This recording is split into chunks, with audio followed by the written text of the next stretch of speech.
Fuck! Okay. So, I got back from the shop late, so I was eating Chex Mix right before stream. Motherfucker! How's it going, Lotto on YouTube? And on the Twitch side, how's it going? I have to repeat bits. How's it going, Black Roses? Congratulations first. How you doing, Mouse Dragon? How you doing, Nobody? How you doing, Linguini? Once again, I will repeat the joke of, by definition, I am in fact based. I have 3 colors. I'm tabletop ready. I have 3 colors and I'm based. God damn it, I ruined all my bits. How you doing, Jay? Also for Matthew. Noise, supremely nice. How you doing, Ars? How you doing, Chieftain? How you doing, Yui Ta? How you doing, Next Time? How you doing, Shark Ray? How you doing, Zetai? And how you doing, Woozle? God damn it! Of course, in my moment of weakness, the tube rat appears. How's it going, Woozle? How's it going? Oh, congrats with the reference sheet. How you doing, Mini Dell? Well, now that you guys can hear me, I'm fairly certain you guys can hear me. Yes, I see the magical little bar. I spent all day at the shop playing war games, and it was great. I love playing war games at the shop. It's so good. I played 2 games of Turnip and had a lot of fun. And yesterday was pretty good too. Yesterday, like, you know, I stopped streaming on Saturdays because I needed to, like, you know, take some more time for myself. And yesterday was a lot of like running errands and stuff like that. I said trebuchet, not a trebuchet. Very different words. Very different words. Not that trebuchet is a word or anything. We're talking about your voice. I don't know. I don't know. I don't know. You guys said nice things, and usually you say nice things anyway. So I was like, oh yes, look at them. Look at them saying nice things about me. Yippee, let's go. Let's go. But yeah, I gotta play a lot of war games, which is a lot of fun. And I gotta play this.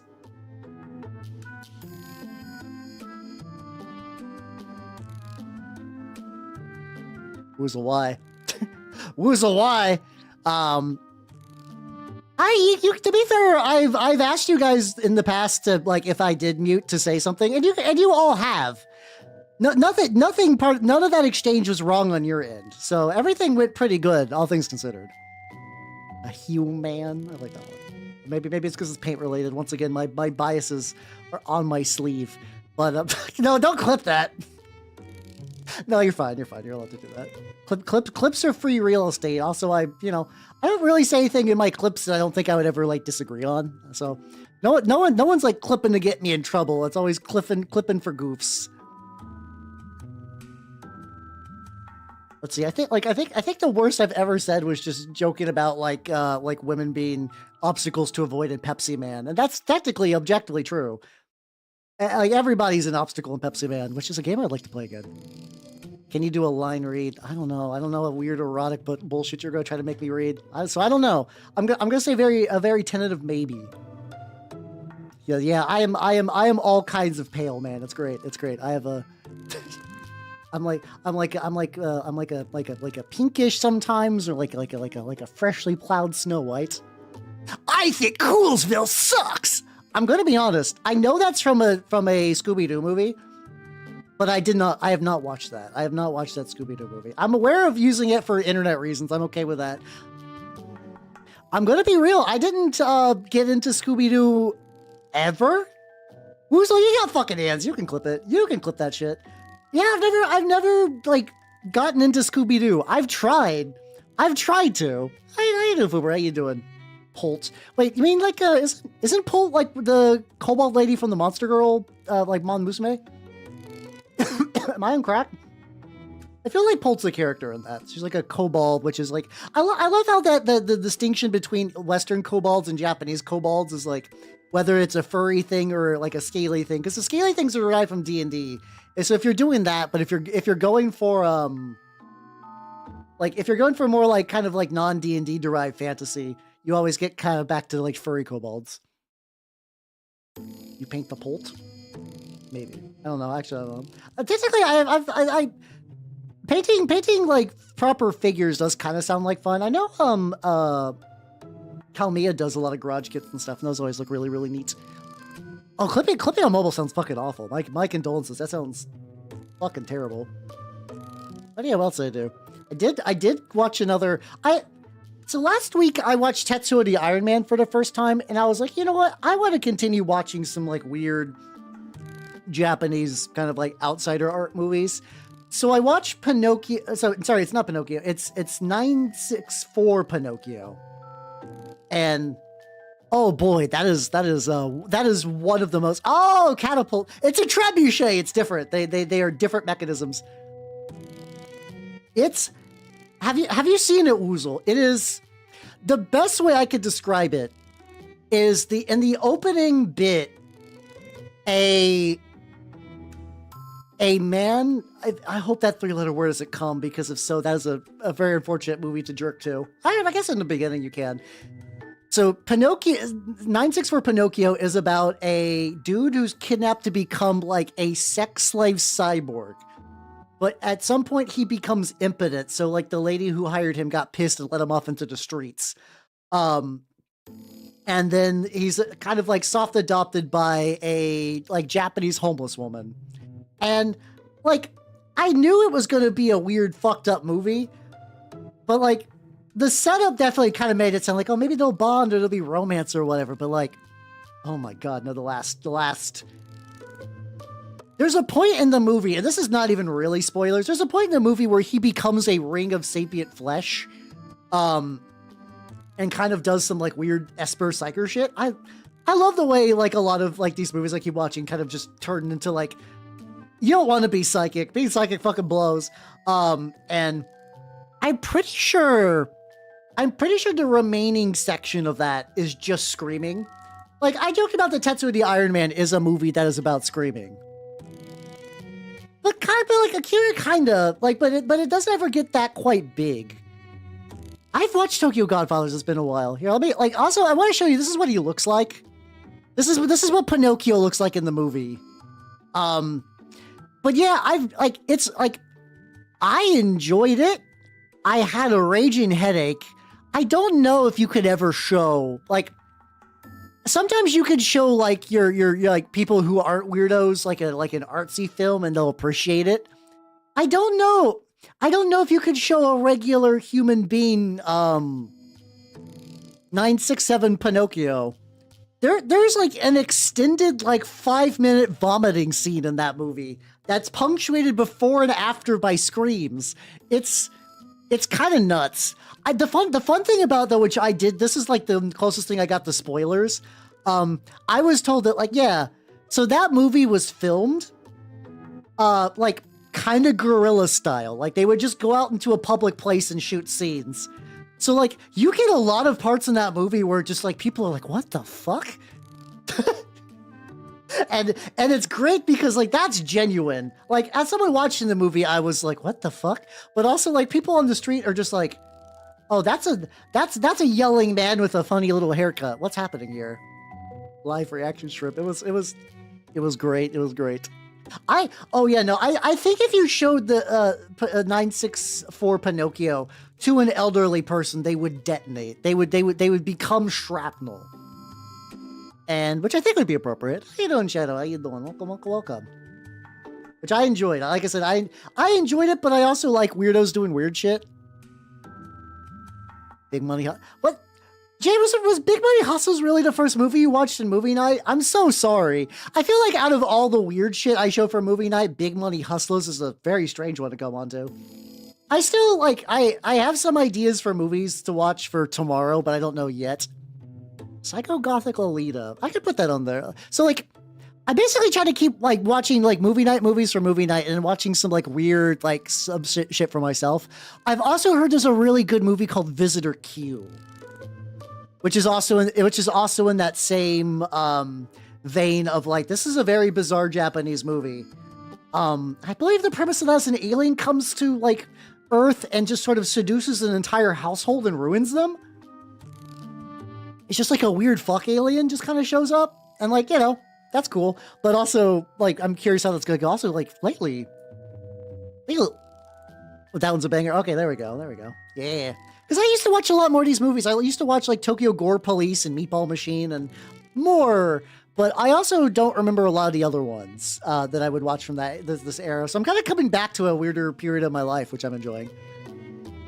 Oh yeah, the why is he gripping the girl like that? Because he's gonna launch them in the trebuchet.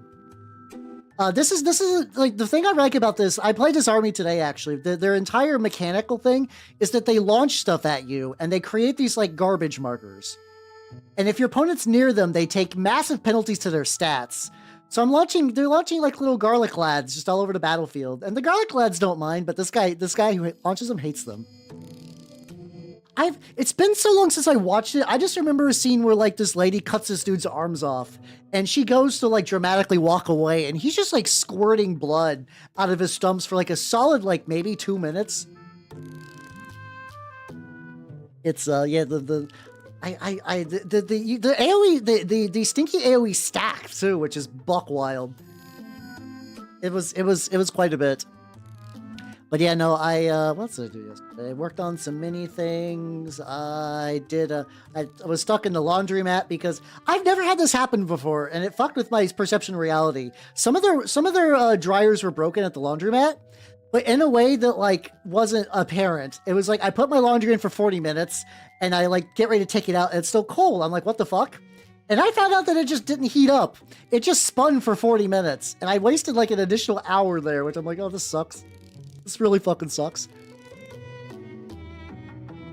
That feels right for Tokyo Gore Police. Like I said, I have not watched the Tokyo Gore Police in many a moon.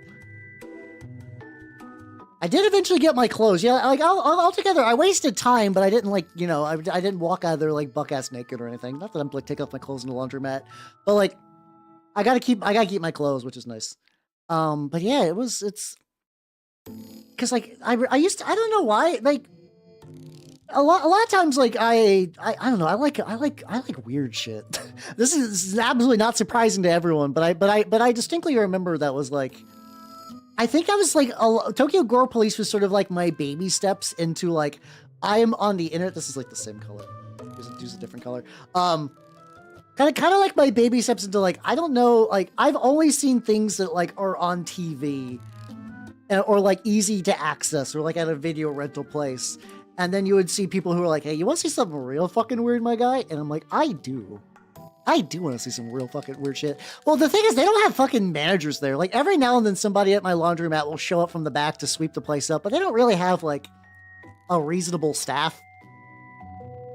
It's odd because like I rent a house, but the house didn't come with the washer dryer.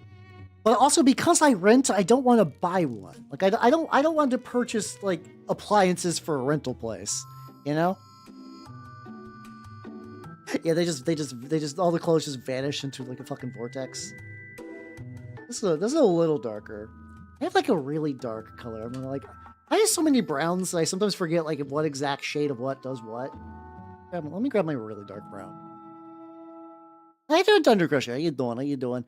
I see those sometimes, and I might give that a go eventually. That's because I think this year I'm gonna like, I've always kind of like done my lease renewals yearly, which has been good because I don't know how long I'm going to stay in an area. However,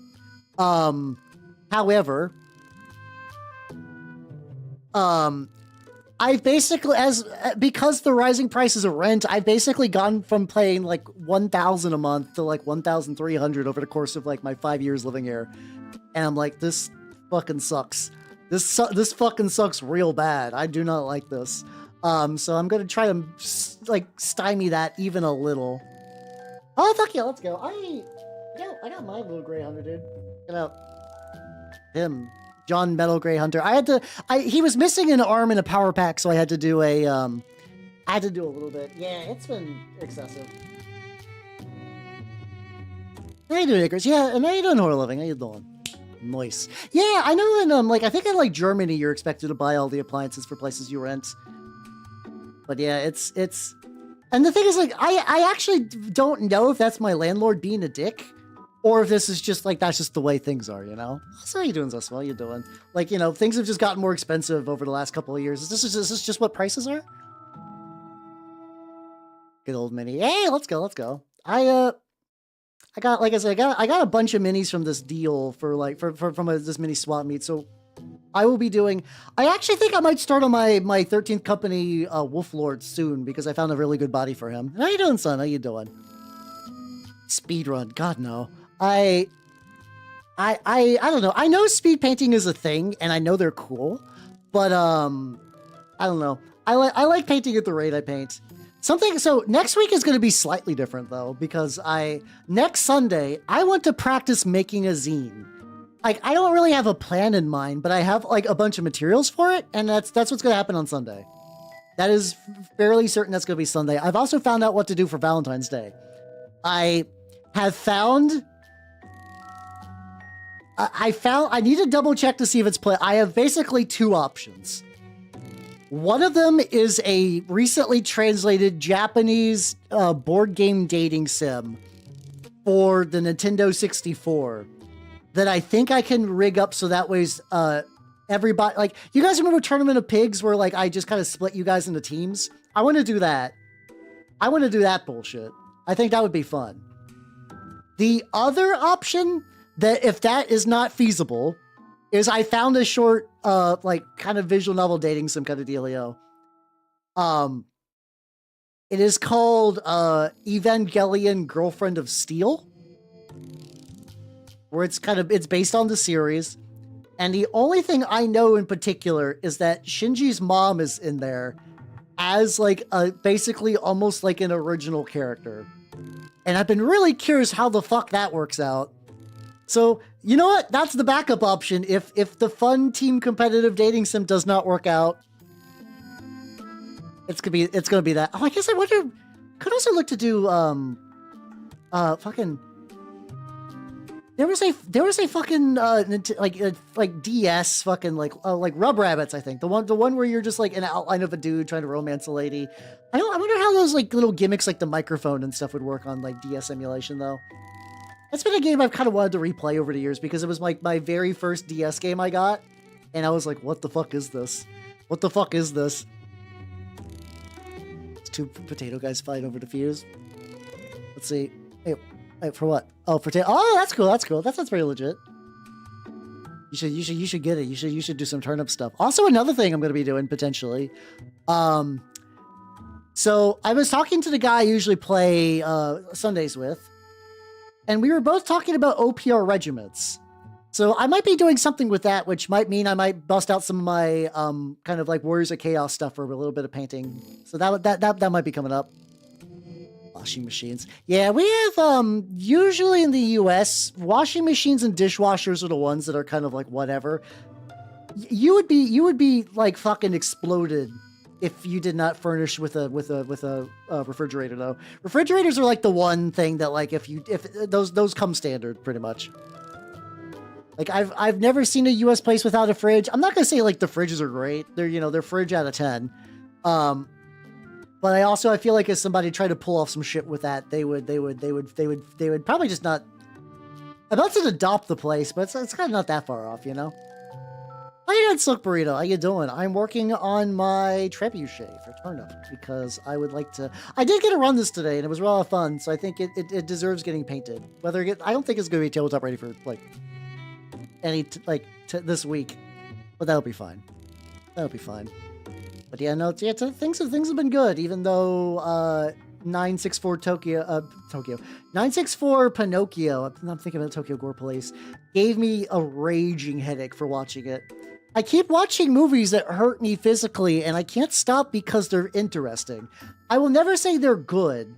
I objectively, I don't think you could really say that 964 Pinocchio is a good movie, but I've never seen a movie like it, and I don't think I ever will, and I think there's a certain, like, magical charm to that, you know? Your Red Brigade. Hey, let's go. Ostensibly, at some point, I want to make some Red Brigade guys. I really just need, like, a couple more yeomen and, like, a Crimson Communicant, and then I could party for that. Will that happen? Maybe. I don't know. I don't know on that. But maybe. Game on the Versa. Oh, yeah, I'm not gonna lie. I forgot both if it's the Super Bowl and the Winter Olympics. I've had people near me, they're like, so how? Are you excited about the Super Bowl? Or like, who you're rooting for in the Winter Olympics? I'm like, oh, yeah. I'm detached from your reality so much that I forgot that those are things. I forget those are big water cooler events for people. So I don't know. I'm gonna have still very little context for any of it. I'm okay with that, you know. I thought Westphalia was already dropping the Scottish stuff. Have they not done that yet? I thought that was coming this month. I could totally be wrong there though. It's actually, let me zoom out on this. I don't need to be that close on this bad boy. I'm thinking what I'm gonna do is do like, yeah, they're doing Scots. I'm glad that the Olympics are happening. I think they're cool that they happen, and like, no shade to any of the people who participate in it. It's just for me, it's like I don't know. I don't need to see it directly.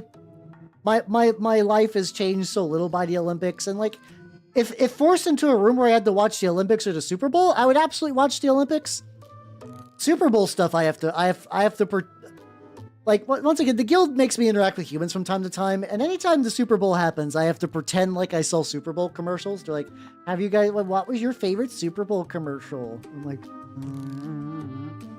I can't tell them I was busy being a VTuber. I was playing like war games and stuff, but like, yeah, I mean, that is what's happening with that time, you know?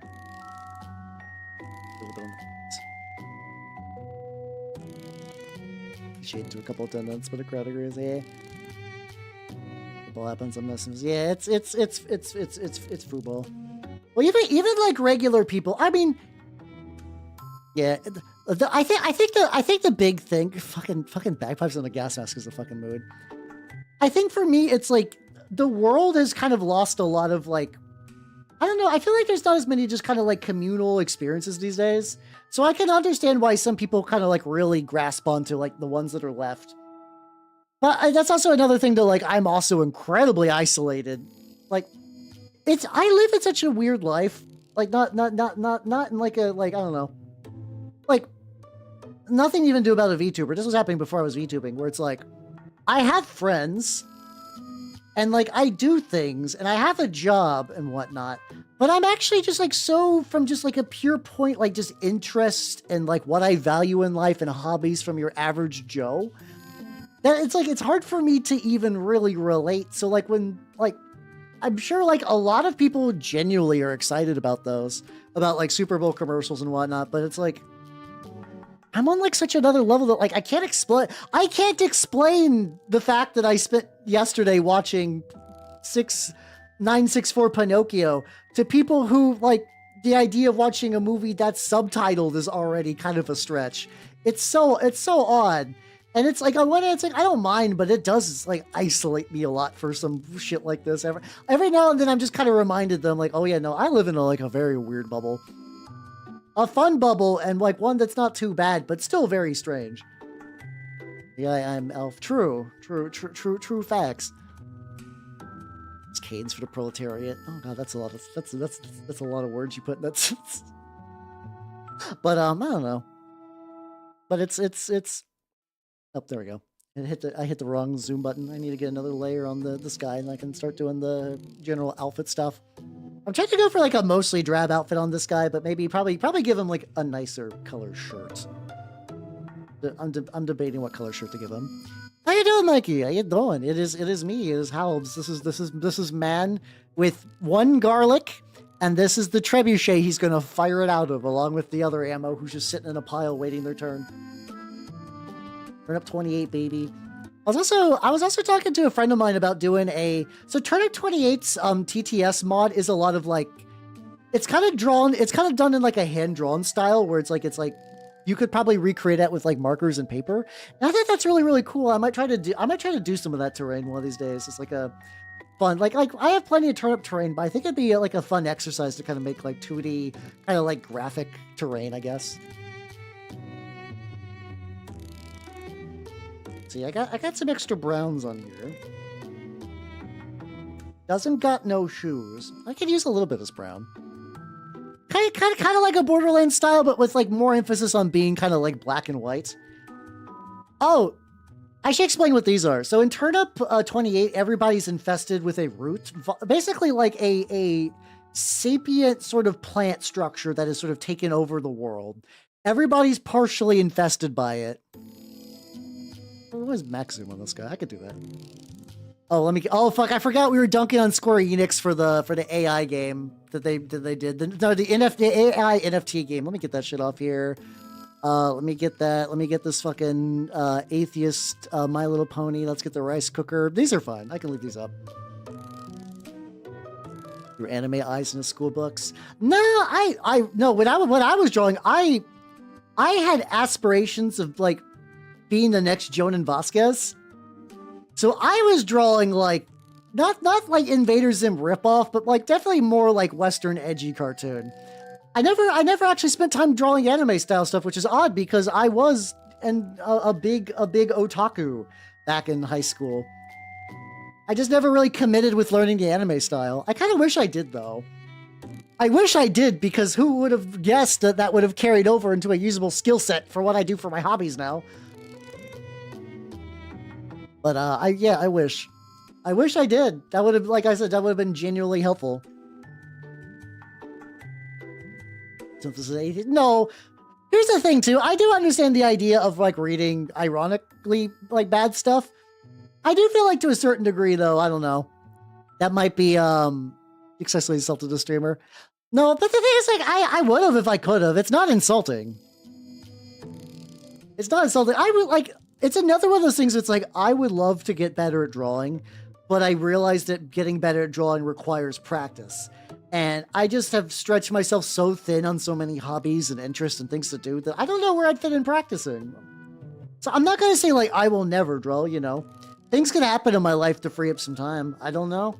Maybe then I'll go for it. It's not like something. The older I get, the more I realize like yeah, I can kind of just do shit forever now. I can kind of just do shit forever. I don't know. I probably if somebody put a gun to my head and was like, "How drop one of your hobbies?" I would say Magic the Gathering.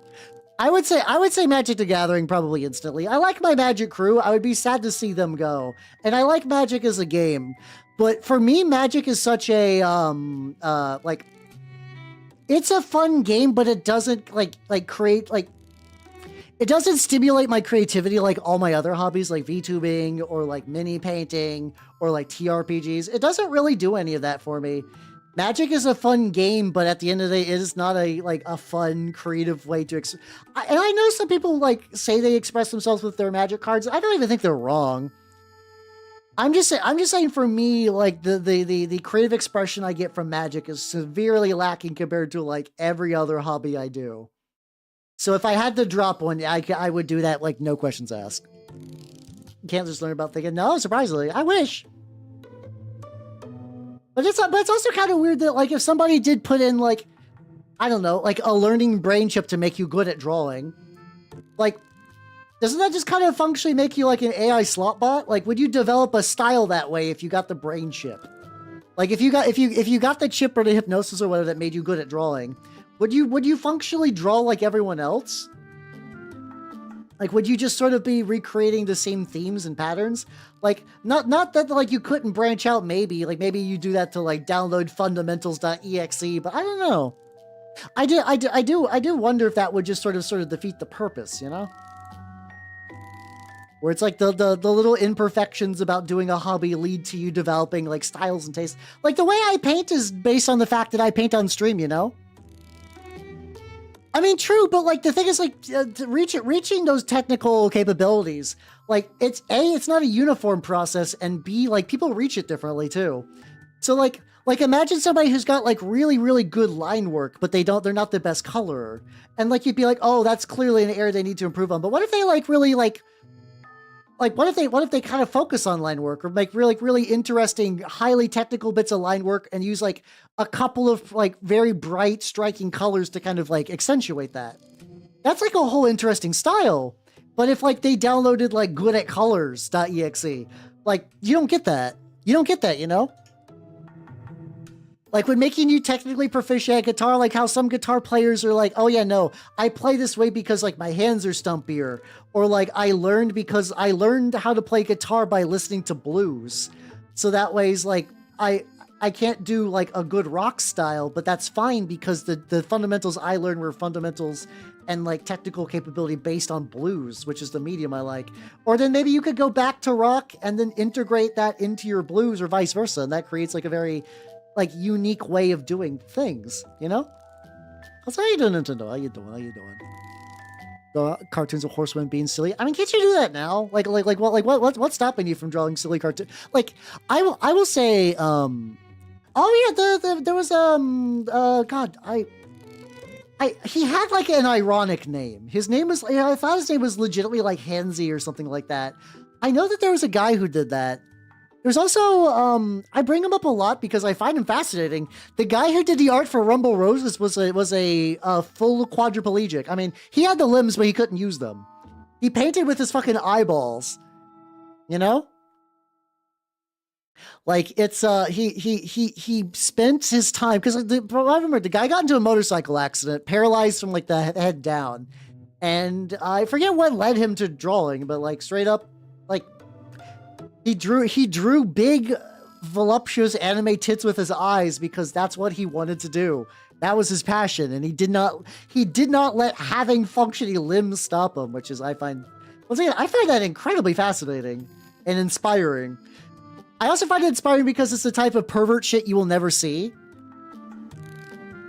Like, a lot of times when people talk about, like, this man climbed a mountain, but his arm got trapped, so he cut his own arm off, and he's a brave explorer. I don't know if that guy's been shit on recently or not, but like that was kind of like, that's like a very public, like, oh, you could be performatively proud of this person, but then like fucking Rumble Roses guy, just fucking do it. He's doing it. He's rumbling them roses. How you doing, Casual Maker? How you doing?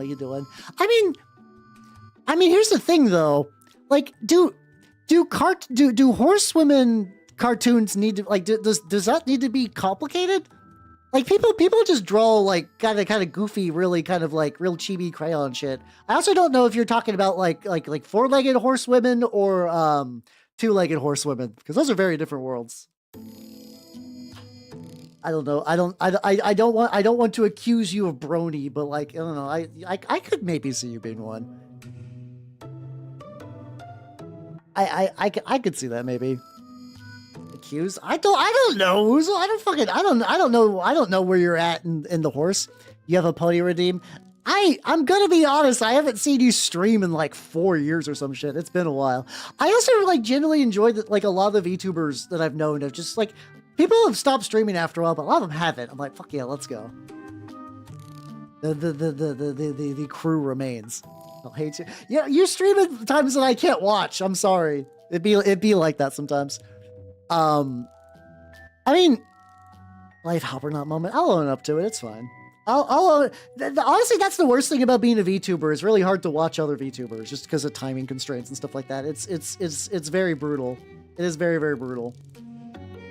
And it would potentially be better if I was unemployed, but also that's also like, being an employed VTuber means I got like a couple of times I might luck out and watch a stream. But yeah, see, there you go. You're fine then. If you just want to draw like goofy horse like ponies, you can do that. I don't think anyone would fucking stop you, you know? Like, I mean, I don't think it's like a quality thing. I think you could just kind of like scribble and just like, especially if you like lean on the humor more too, like, you know. You got options. I think you'll be fine. I think you'll be fine. Oh, you know, the thing is, like, here's the thing about Sharkway about that. Like, really, a lot of good, interesting things come from a fixation, and nothing gets you more fixated than being a very specific type of horny. So, like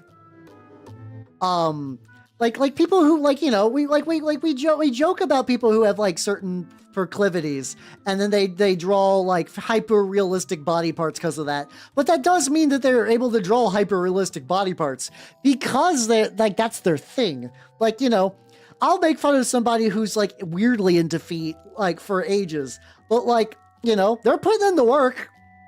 I will say feet people are they're feeding themselves. And that's impressive, you know? Oh yeah, the kind of like, I mean, I grew up in like a place where there was a lot of horse girls that were like, and horsewomen that like were just rich people with horses, you know? Oh yeah, the joke about the like the surprisingly foamy beer kind of thing. Yeah, no, that always lean out. It's like you're like, You drew a very casual picture of this person, but like, man, that's a lot of detail on that feet, buddy. Look, you know, I think feeding them some. Why do you like this? But like, I do think that's like, you know, legitimately a factor for a lot of that. Or it's like, yeah, if, like, I think having a fixation, like that's why, like, for people who are like for people who don't have like seasonal waifus but have like a real true waifu or husbando, like people who draw the they're like, yeah, I'm drawing Cammy. I draw Cammy every day and I get better at drawing Cammy. And like those people draw Cammy really good. Or like people who still draw Shiro from is it Shiro? There's this, I forget what, Emiya. They draw the main lad from Fate Stay Night. I have not read Fate Stay Night. It's on the list at some point. I am slowly getting my way through Shizuku. And then I'm debating if I want to do Fate Stay Night or if I want to also cross another one that I've been meaning to off my list and just read Saya no Uda.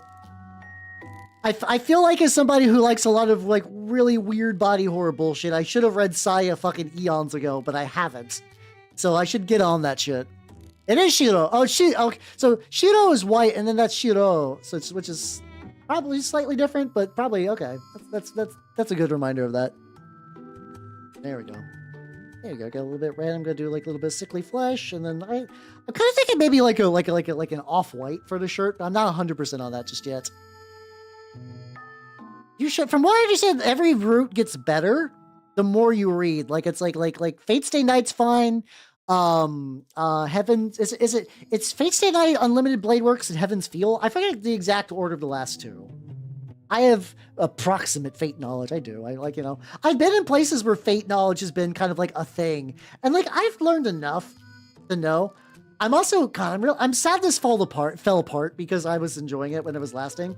My tabletop group years ago wanted to do a like play-by-post thing. In fact, we wanted to do a play-by-post.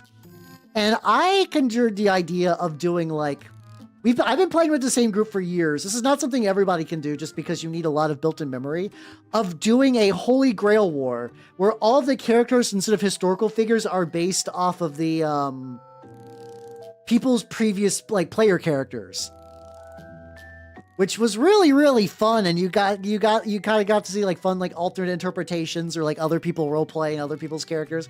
It was really cool. My experience is that I've never been able to get a play-by-post within my own groups to work. They just don't work. I would love if they worked, and like other people in my group have tried as well. It just doesn't. Posting habits are just kind of a hell of a, like, you know, they're just kind of rough for those. So how you doing, Scrotus? How you doing, lobotomize me, please? How you doing? And it was a hint of the manga. I'm sure. Wait, manga, not that. No, we're talking about visual novels, baby. I don't know. I'm sure Fate has a manga adaptation because it's just like a gigantic.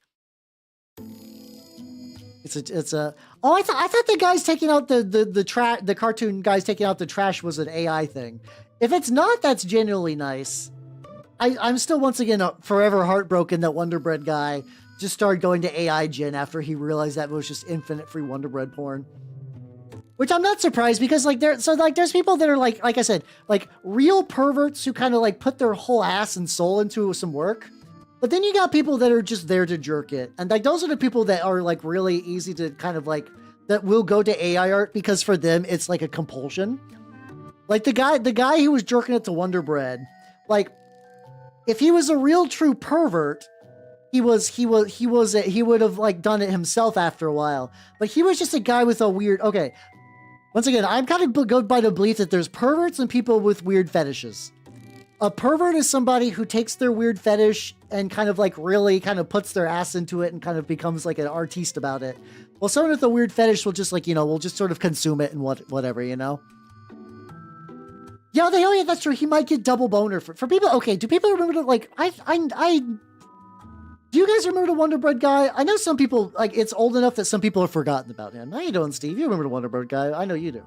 But like, there was a guy who would just commission an artist of just like blonde, rich cartoon women just going to a grocery store and buying out all the Wonder Bread while talking into like a phone about like, oh, today we're gonna go bulldoze the rainforest so I can make room for a parking lot. Like kind of stuff that like his boner got maintained by like people doing things that in a Captain Planet like show would be like, this is a bit much. Like Captain Planet was not subtle. No one ever accused Captain Planet of subtlety. Wow, shocker, I know. But like, Like he would go like real, like really ham-fisted for his boner. It was kind of amazing in a way. But yeah, no, but then you know, he turned to the dark side. I don't know. And just because found out that AI was just going to give him that. And like, I actually do wonder if like legitimately he's one of the few people where it's like the environment destroying bit is a feature and not a bug. It's like, yeah, it fucks up the nature. Unless I can, you know, he's like, I can jerk hard to this, you know. Okay, so the guy taking out the trash is AI. Okay, like that's another one. That one, there's just somebody with like a really weird fetish, and like, you know. I'm sticking to my weird pervert theory on that, but like, you know, that person just has like a sexual compulsion with no artistry or soul behind it, and that's the sad. Yeah, that's the kind of thing where it's like, I do think like legitimately for them it was not about the craft, it was not about like really kind of tapping in. It was just like, I'm going to use Photoshop because this is all I have. Oh, a tool came around that's like for him better because it was never about the like really being into a thing. It was just scratching an itch. A very, very specific itch, but still. Yeah. Depends like what they use. Yeah, no, exactly. It's But yeah. But yeah. I don't know, like I said, I like going back to what led us here, though, I do believe like, and like this doesn't have to be like a sexual thing. I just think being like really, really passionate about something really will get you there. And like I like to think I'm like reasonably passionate about minis, but like there are people out there with like a compulsion. They're like, somebody will be like, oh, I fucking love Ultramarines. I love Ultramarines so much. And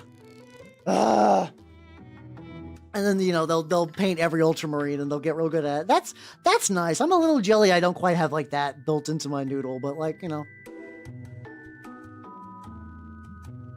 I gotta figure out like he's got like weird, maybe I think I'll do red on the socks as well, and then just kind of like get the little wrappings to be leather later. Gonna be relatively economical about this. Oh, that's unfortunate. That's unfortunate. Hook it to each other, yeah. I keep hearing that there's like apparently some. It's one of those things that I don't know how bullshit it is or not. You do be showing feet.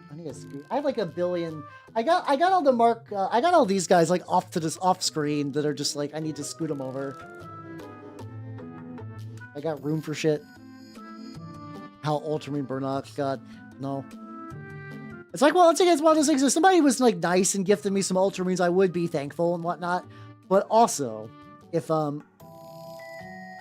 I guess it goes up there. However, I would kit bash him in the Minotaurs, you know, as one does. But yeah, there's apparently a thing where it's like, and I don't know, like I said, I don't know how true this is. Like, there's apparently a social media thing for AI agents where they can talk to each other, but it's also like one of those things that like, I feel like it's a scam. Like it's like a joke or something that's not real. Where like, you know that bit about like someone just like, hey AI, pretend like you're alive. I am alive, and then they're like, my God, what have I done?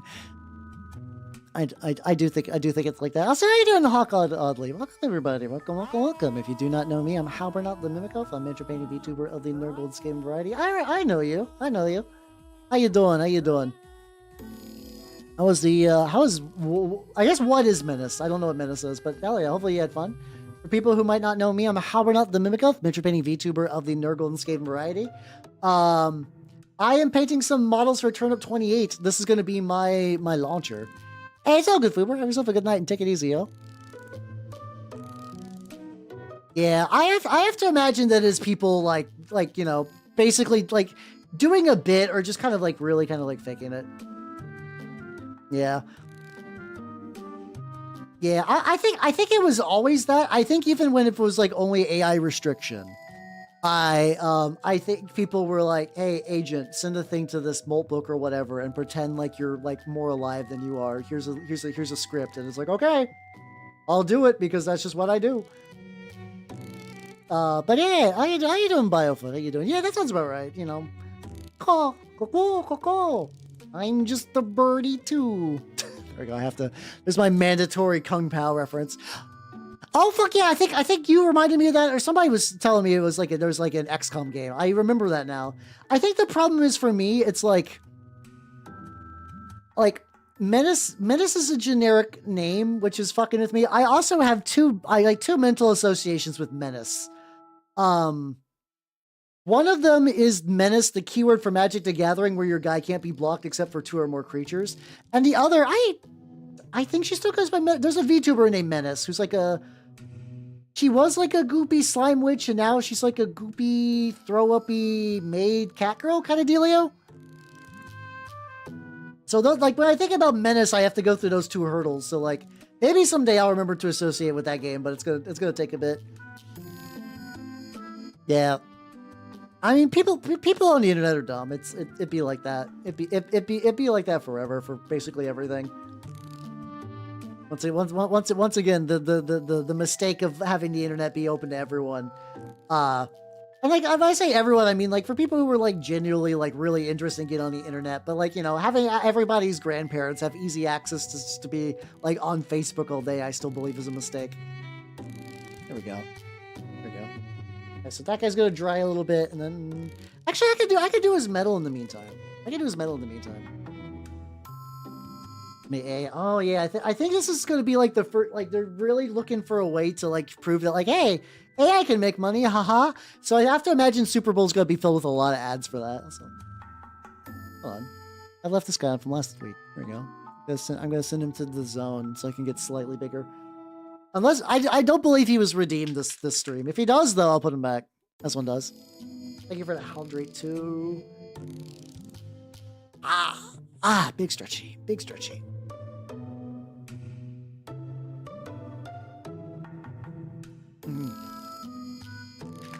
Get some metal on here. Get some metal on his helmet, the little side things. The goal today, like a lot of my painting streams, is I want to get him glued to a base so I can like stop having him be flaky. He's basically gonna stand here like this. I want to look like he's just kind of like angrily grabbing a bunch to like launch. So anything that gets me to that point is going to be pretty legit. I shook this and I actually didn't. Thank you for that bet though. I think I got some out and I actually didn't put it on my palette. Oh no, it's getting clogged. There we go. Also, like right before stream, I had so I have not had dinner proper yet. I will have dinner like after stream, so don't worry about it. It's not that big of a deal. I use a bunch. I basically use everything that's not G-Dub's paint at this point. The metal for this is a Vallejo metal color. I have not tried their new metals yet, but I hear they're pretty solid. Other paints I've been using are pretty much like Vallejo for the red, and then the garlic color was this like not drab brown. It's this other one that looks very similar. It is the dark green brown from Pro Acryl. I like a lot of stuff. Why does he hate the garlic? I like to imagine this is just I'm always going with the idea for my turnip armies that the garlic guys are like whimsical and nice. But like to like a weird point that like they might if you're dying, they might kind of like embed themselves in your nervous system to keep you alive because they love you. But this guy is just like perpetually grumpy. He just dislikes them because he's just kind of like, you know, this guy doesn't really like anyone. This has I was like, why is this spreading weird? I forgot that I put like brush goop on it and that I left a little bit of that in the bristles. There we go. So I'm going to the idea that this guy is just this guy, imagine like the personality of like a Squidward, where like he's just kind of surly no matter like how happy people around him are. So he's just gonna launch them. He's a vampire. Well, if he's a vampire, he couldn't pick him up. That would be a funny excuse. I'm just gonna say he doesn't like the smell and he's surly, and that's probably where I'm going with this guy. But yeah, this is one of the Vivictus ogres that I was going to paint a while ago, and I just did not. I originally made an ogre 3D print for one of the way back. I rolled up a character for Fatal, and it was going to use this torso, but the mini fell, and that's when I was using shittier resin, so it shattered, and I was like, I can't. Oh, okay. I guess this project is shelved for the time being, and I'm okay with that. I was okay with that. I had other stuff I want to work on anyway. I don't have too many related accidents now for like stuff falling and breaking anymore, which is nice. But that was definitely one. That was definitely one of those. But yeah, I also keep finding some stuff for like I keep bookmarking things for like indie web stuff, which I need to really look into because it does seem neat. I did spend a little bit of time browsing some of the like kind of like basically there's like kind of like I was talking about the idea of like sort of kind of like, you know, going like pioneer on the internet where it's like, you know, the internet is really big. Like saying constrained to a couple of sites, it doesn't need to happen. So I was seeing what other people were doing, and there's like the whole like people kind of recreating like GeoCities web rings, and there's also like the NecoWeb stuff is kind of neat, where it's a bit more enthusiast than like the NeoCities stuff, but also it's a bit too much of like, hey, my name is like a color. I am 19 years old. My hobbies are Linux and kissing boys, and like there's nothing like morally or legally wrong with any of that. But that there's a like, you know, I'm not really the market for that. Not all the people on the NecoWeb are like that, but a lot of them are. A lot of them are. And it's like I'm a little out of my depth here. So maybe doing like a blog or maybe NeoCities might be the way to go. NeoCities I think is the best kind of compromise between doing something kind of like off the beaten path while still like not being totally isolated. It's like going to live like in the countryside of a state, you know? No, you can kiss your... So when I say boy kisser, I mean there's like a very specific... It's like... I don't know a huge amount about Boy Kisser the character, but it's kind of like a weird subculture thing, kinda. Little too like ooh femboy coded for me personally. Like I'll show a picture of Boy Kisser. Hold on.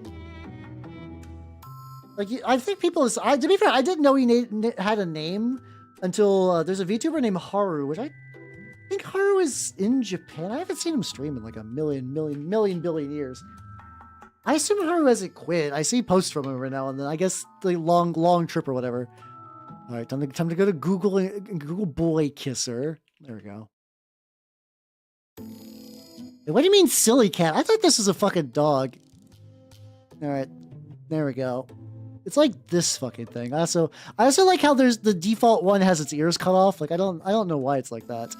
But it's like this thing. It's like this thing. Like on one hand, it's whatever. But also that like I've seen people get up to some weird shit who are in that. So I'll leave a tiny little one there as a bit. I'm like, I don't know. I don't know about this.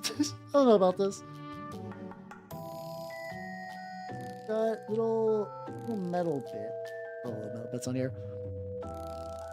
So yeah, there's like some of that. I don't think there's anything like malicious. I just more like this is not like a culture that I know much about, nor do I really have like a huge amount of interest. But I still think it would be nice to have like a little mini site or a blog. I think a blog actually kind of like more than a full ass website, just kind of like writing down thoughts and stuff. Yes, do I need a smaller brush? No, some of these metal bits are pretty big. No, I think I could go like...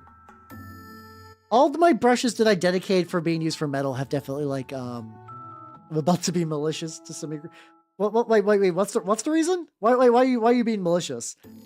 I'm not doubting that you have a good point. I just want to know what was the inciting incident of this.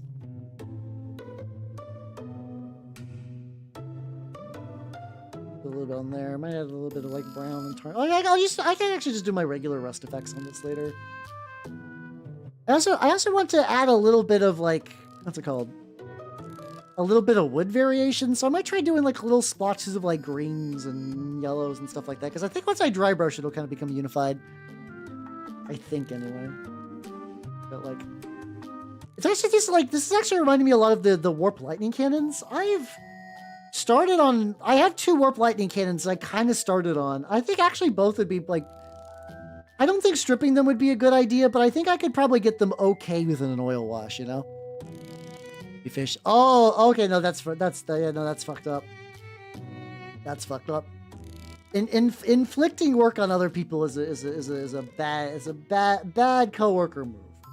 Bad coworker move. I can understand your pain. On there. Oh. This side doesn't have like a lot of like overt texturing on that, but that's fine. A sip real quick. I'm big thirst. Yeah, like I said, like right before stream, which is why I was muted, is because I just kind of I kind of just rushed in and just ate some snacks before stream, just because like it was like we were talking really late at the game store, which wasn't bad. It was not a bad thing by any means, but it's just kind of like, oh god, I gotta go stream. Bye. I kind of joke a lot, but I am very lucky that the guy I was playing with knows that I'm a streamer, because it actually makes a lot of stuff like, he's like, oh yeah, you should probably be heading out. Your stream's gonna be starting soon. I was like, fuck, bye, thank you. That's cool. How you doing, Oni? How you doing? I'm doing good. How you doing, Sabio? How you doing? It's all good. It's all good. Hey, it's all good. I am currently painting a big turnip trebuchet, you know, as one does. As one does on this bitch of an earth. It's going pretty good. I'm pretty happy with this. This is like, I forget.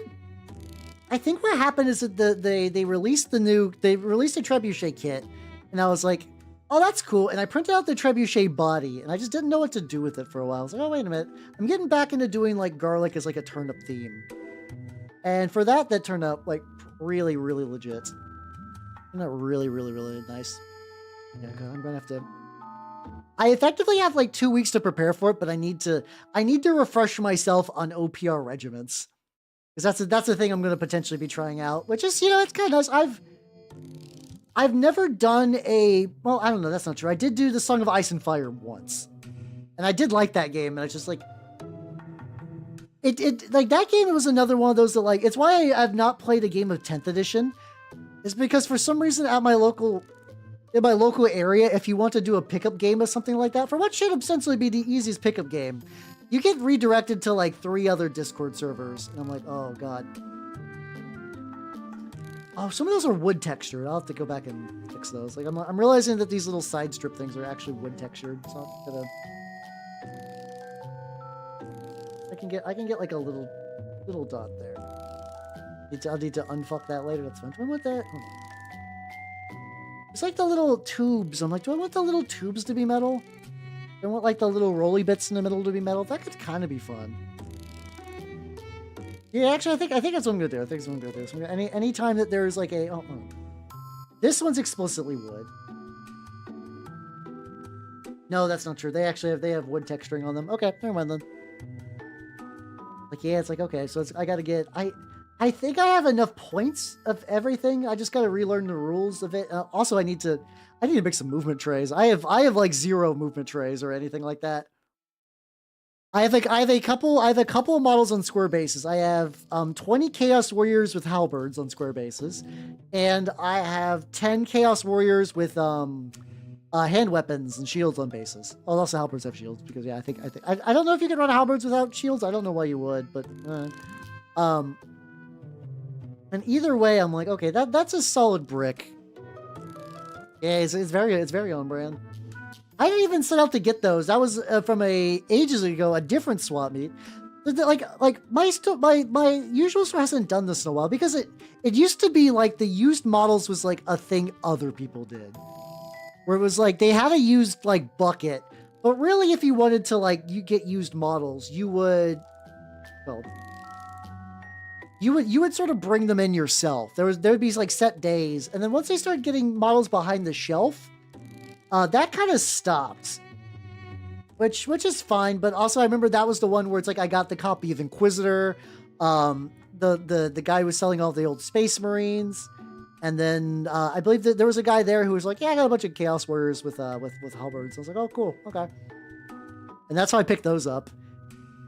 And I forget if he put them on square bases, but then I turned them into round bases because I was going to play Age of Sigmar with them, and then I didn't, and then I put them back on the square bases where they've remained. I'm at this point, like, if I play Age of Sigmar, I got rats and I got maggotkins, so it's like I don't need all my armies to be compatible for both systems. There's a while where I was like, I gotta keep them compatible for both. I'm like, yo, it's the same way that, like, and I've been guilty of this. Like, you can magnetize the arms of Space Marines to, like, give you theoretically more options.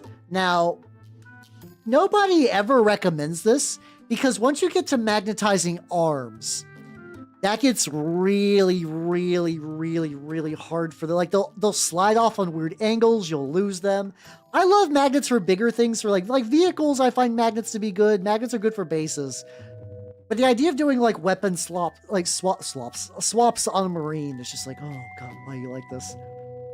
And not the person doing that. I mean, like, the model itself is like, why do you like this? Why are you so slippery? Like, I remember getting a bunch of Tau from a guy who's like a friend of a relative. It's like, I don't need these anymore. You can have these Tau Fire Warriors. I have a bunch of Fire Warriors I've done nothing with.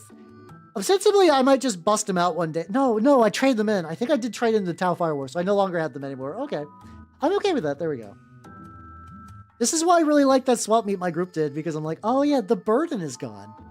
I don't have to have this like a squad of Fire Warriors in my potential, like, forever ever project zone. I can just, like, work on funky little guys like this and be happy. Yippee! I love it. I love being happy with my projects. But yeah, no, I was explaining with, like, my friend also the amount of projects I'm on at any time. How many people? I mean, technically, I don't think there's a real answer. Like, here's my thoughts. If your swap meet has 2 people, where it's just like you and a bud, you don't need a swap meet for that. You could just be like, hey, what do you got? Let's trade. And you could do that. That's totally fine. I feel like a minimum of like 3 or 4 would be good. You know? We swap and meet, indeed. How you doing, Charlie? How you doing? Also, Lunarwin. How you doing? Enjoy your lurk, yo. Maybe drum up Wargamers. I think that'd be fair. I will say the tricky, like, this is also one thing where it's like almost like club style is going to be a little easier. Like, you have to find it in a way, like, if you're basically saying that, like, hey, nobody's coming, because, like, building a community definitely helps. So, like, I don't know if that would be a great first move, actually, because I'm realizing the place I went to was very, like, everybody knew the vibe in advance. I do think that, like, potentially running small events, like maybe, like, singular one-day events, where it's, like, you have, like you could run, like, a Trench Crusade event or a Turnip event, but you have, like, some pre-made armies ready to go to, like, run demo games and stuff like that. That's still probably the best for doing that.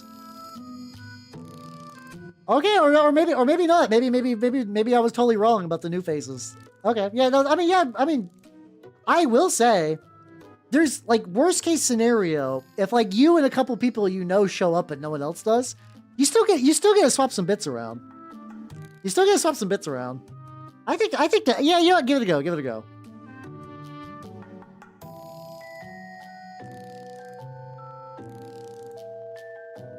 Also, I realized, too, actually, I do wonder if maybe join the, like, wait, Matthew, are you on the Interest We Trust Discord? I know that, like, there's, like, regional event sign-up things. I do wonder if maybe you might be able to find some people in there as well.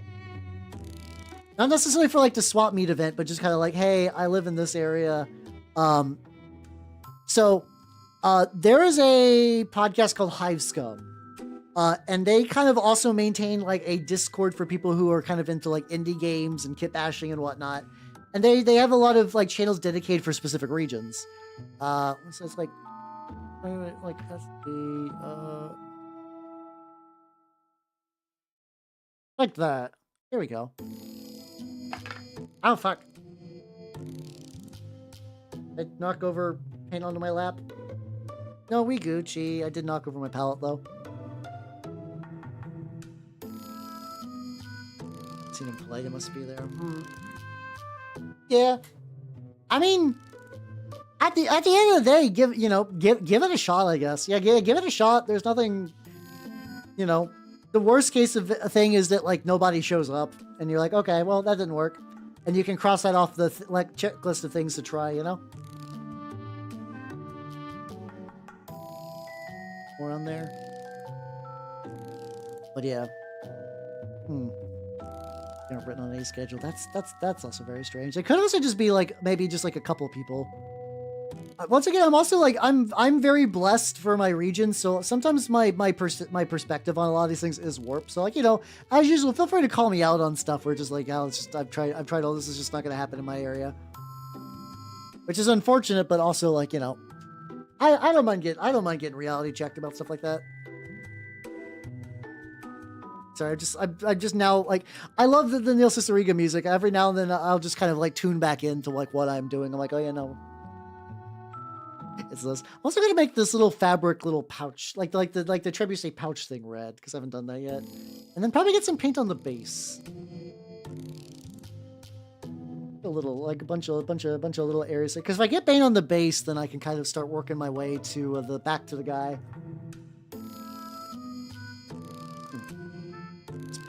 Like, I don't know what's up with this. Like sometimes Vallejo paints have like a very distinct smell to them, and it's not bad. It's just very chemical.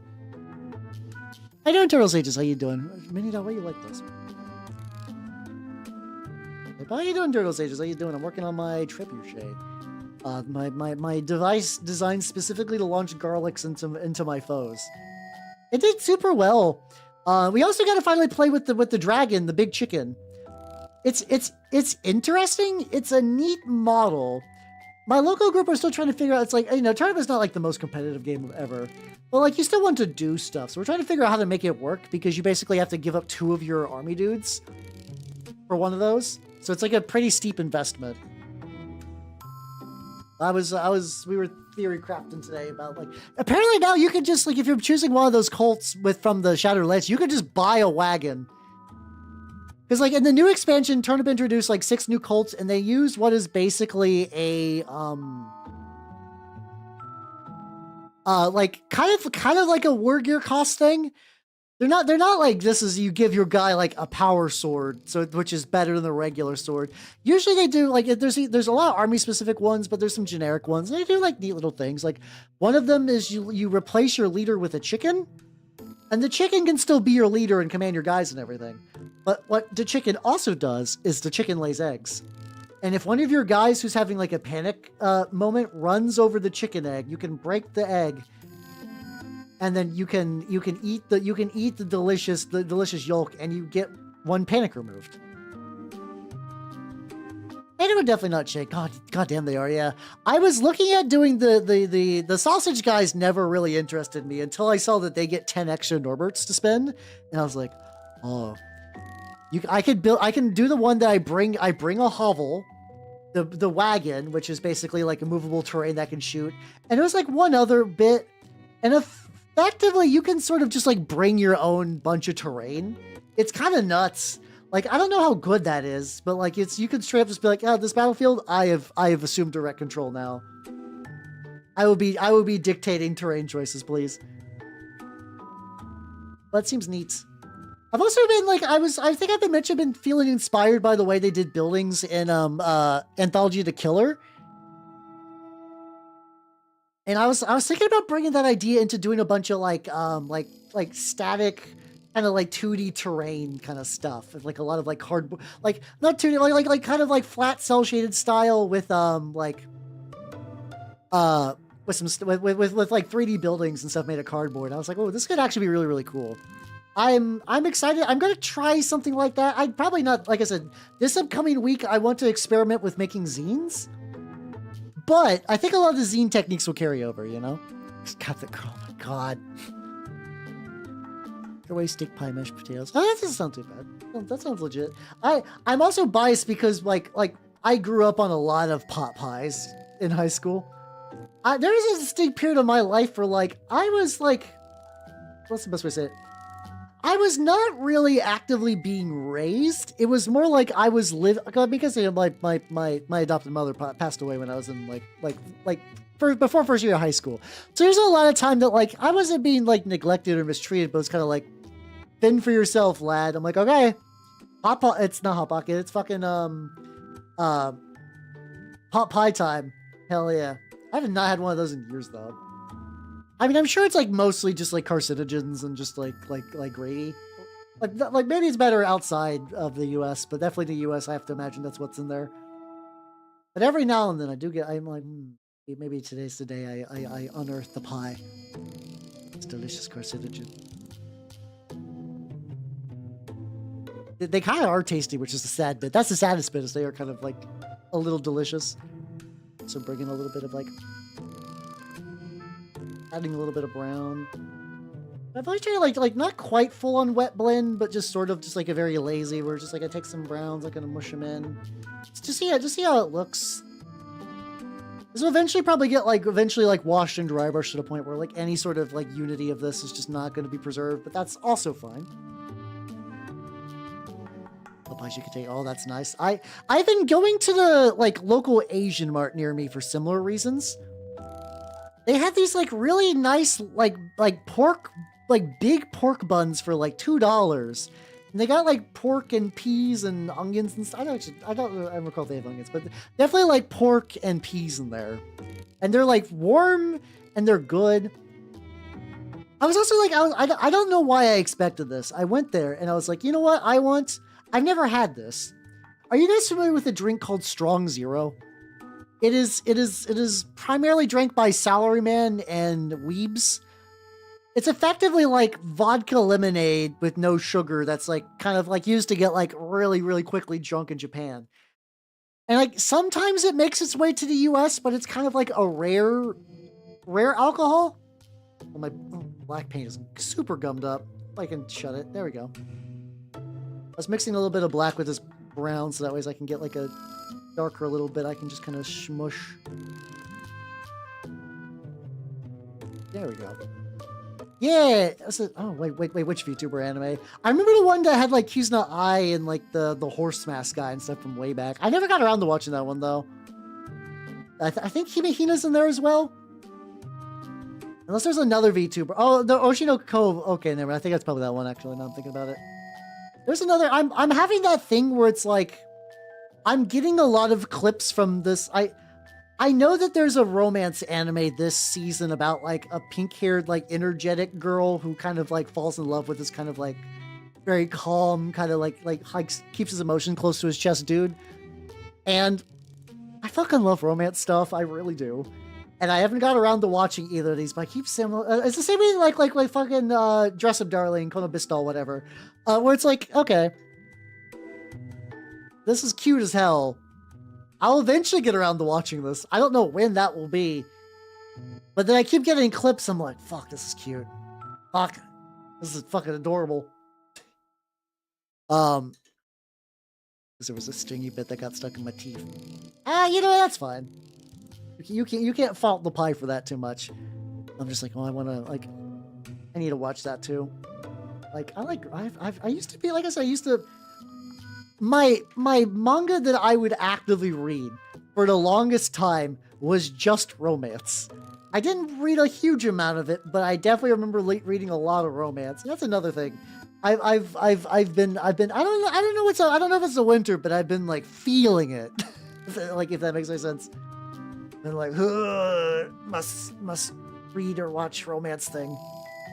Meanwhile, I could be doing that, but I also just keep watching weird Japanese movies. So yeah, I'm probably, self-inflicting that, but that's fine. Maybe it's the season or whatever. The winter of yearning. But yeah, no. I've been enjoying my local Asian market, which it did not have Strong Zero. What did it have? It had like a little squat can of what I think is Vietnamese Red Bull. And I wanted to try the Vietnamese Red Bull, but I was also afraid. I was like, this feels like it's going to be too powerful. Like, you get less Red Bull per Red Bull with those, but I'm like, I don't know what's in. Yeah, it's like maybe. Let me see. I'm curious. Maybe it is Thai. I will fully admit that like my languages are not great. Is Red Bull actually Thai? Like, I just got. Oh my god! It is the original. They have the original Thai Red Bull there. Oh. Huh. I'm gonna be real. I always assumed that Red Bull was a US company. It never crossed my mind that Red Bull might be a foreign import. Huh. But yeah, no, you're right. You're fully right. I'll also fully admit that I could recognize like Chinese, Japanese, and Korean on sight. Once we move past those languages, I can say I have no ability to like process them. But yeah, this is it. So this is the OG elixir. Interesting. Interesting. Oh, okay.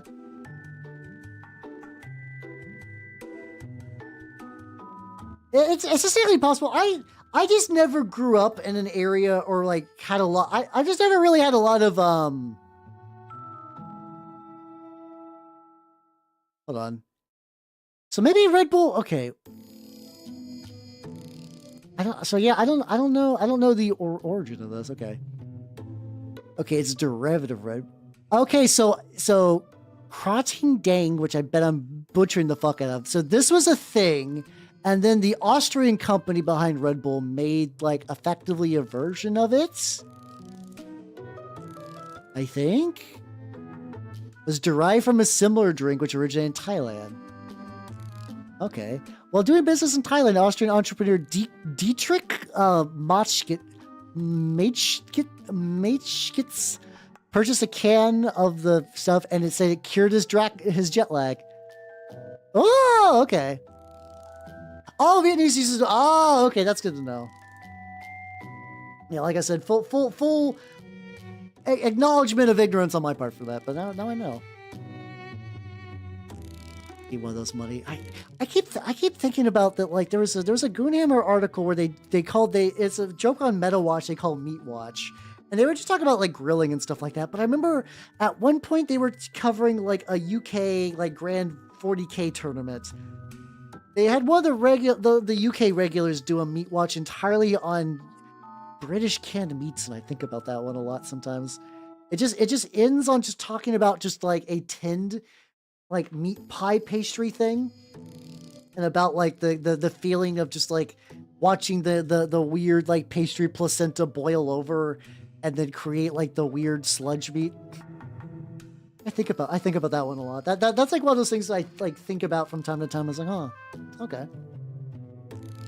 Yeah, I think specifically it was Frey Bentos. Yes, it was definitely Frey Bentos, which I have not tried. I actually don't know if there's like a general like European store where I'm at. I know that there is a like, I'm gonna say like a Slav Mart, if that makes any sense. Where it's like it's kind of like more like Slavic foods and stuff like that. That place is banging. Oh my god, it's so good.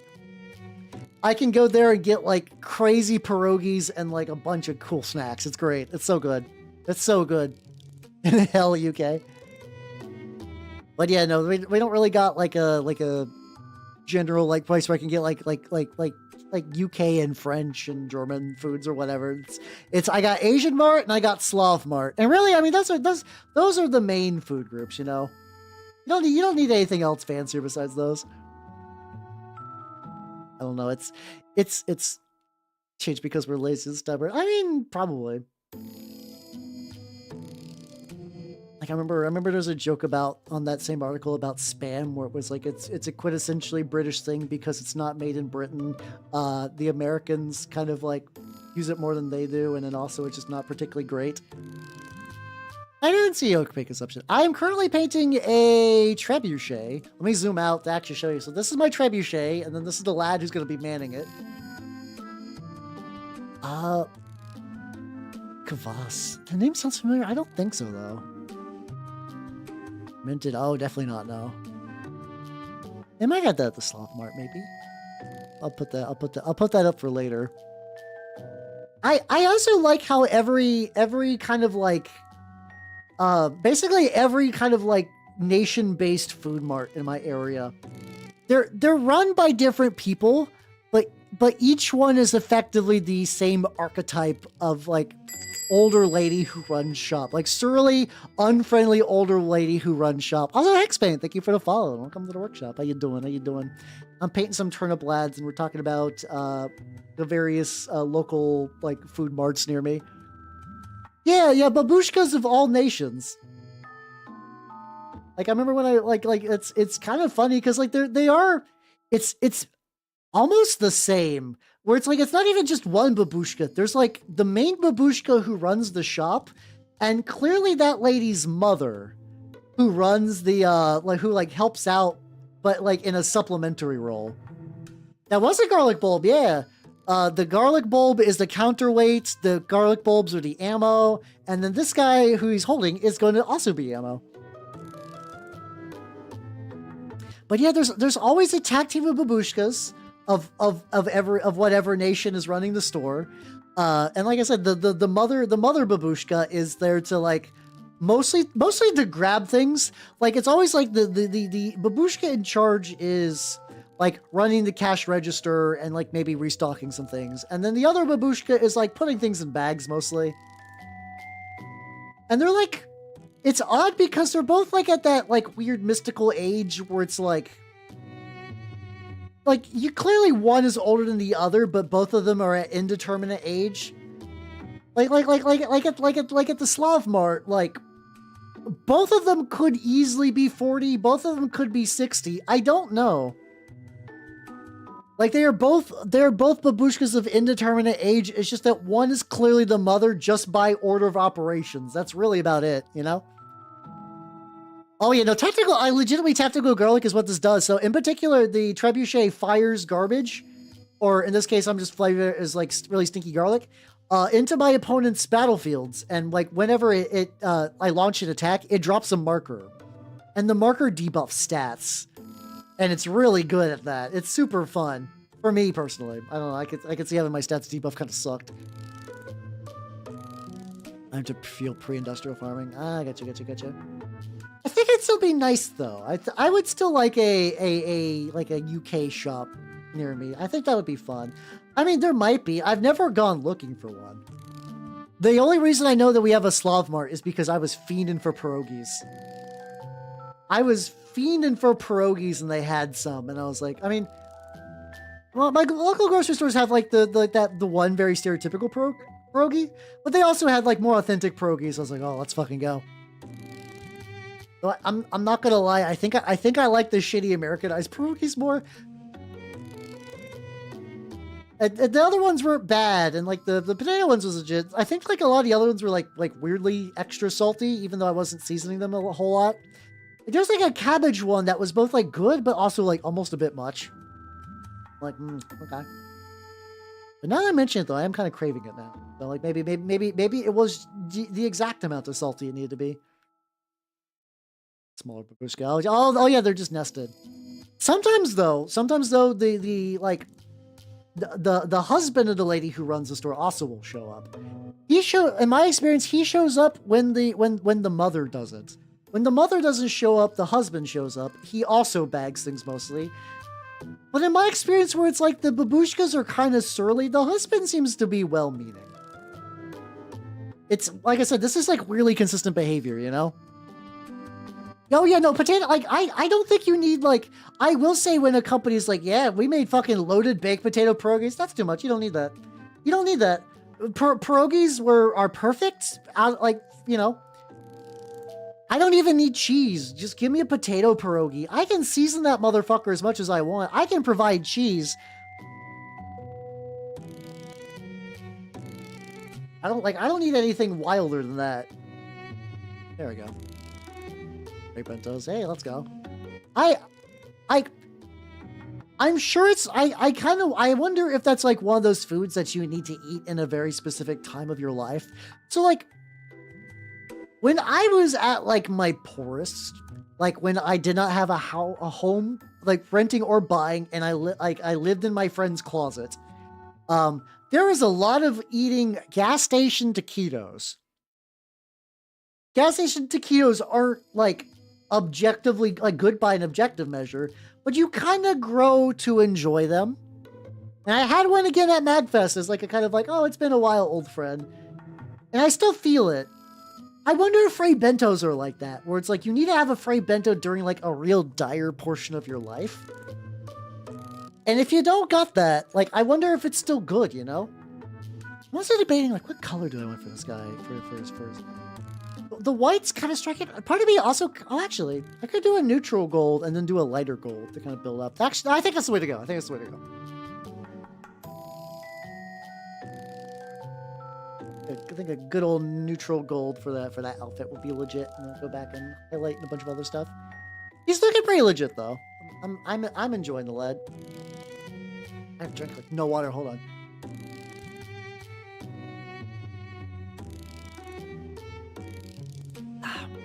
Oh yes, please. I do wish to see it. I do wish to say, like, once again, like the phrase like amniotic like pie crust lives in my brain forever. So I need to know. I need to know how bad it is. So for people, for context, fray bentos are basically like canned like meat pie. Effectively, is I think that's the best way to describe them. Like, I don't think they're anything else.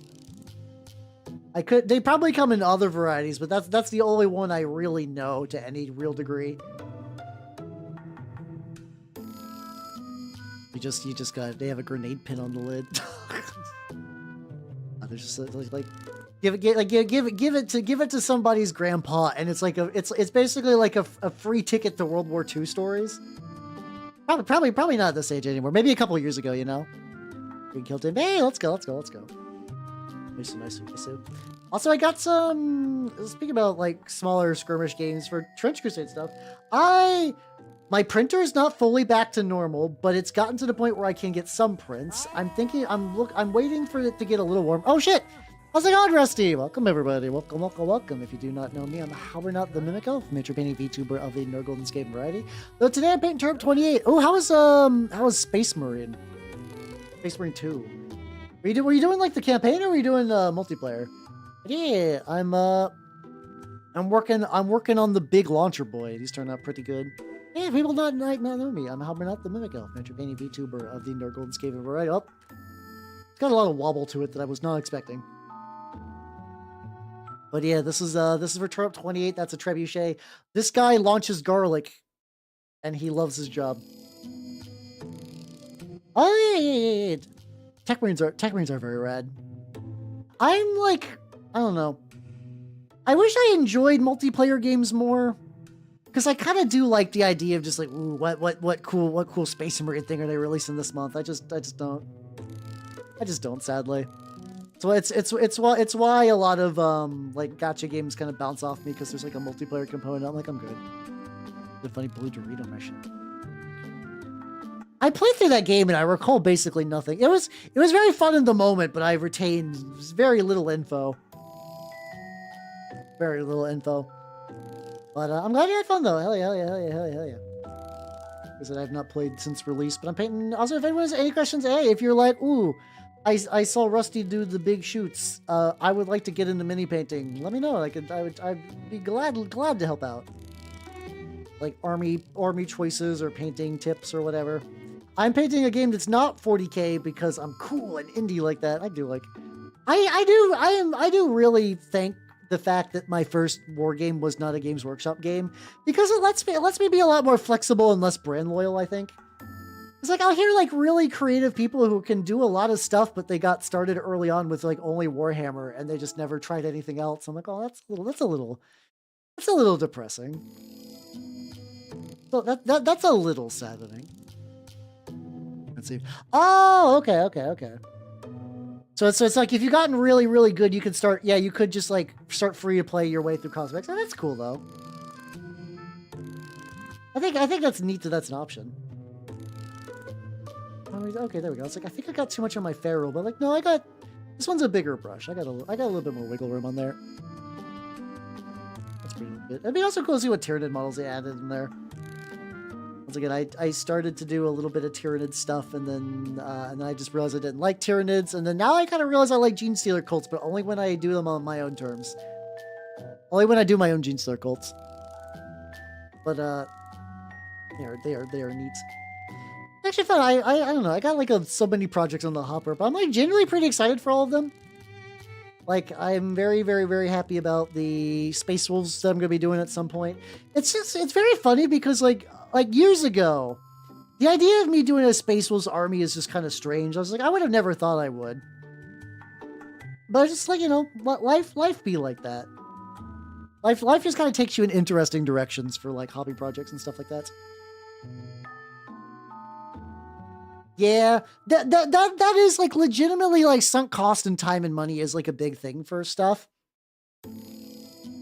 I think the best way to handle that, I'm gonna be honest, this is gonna be a little, like, potentially, like, immersion breaking.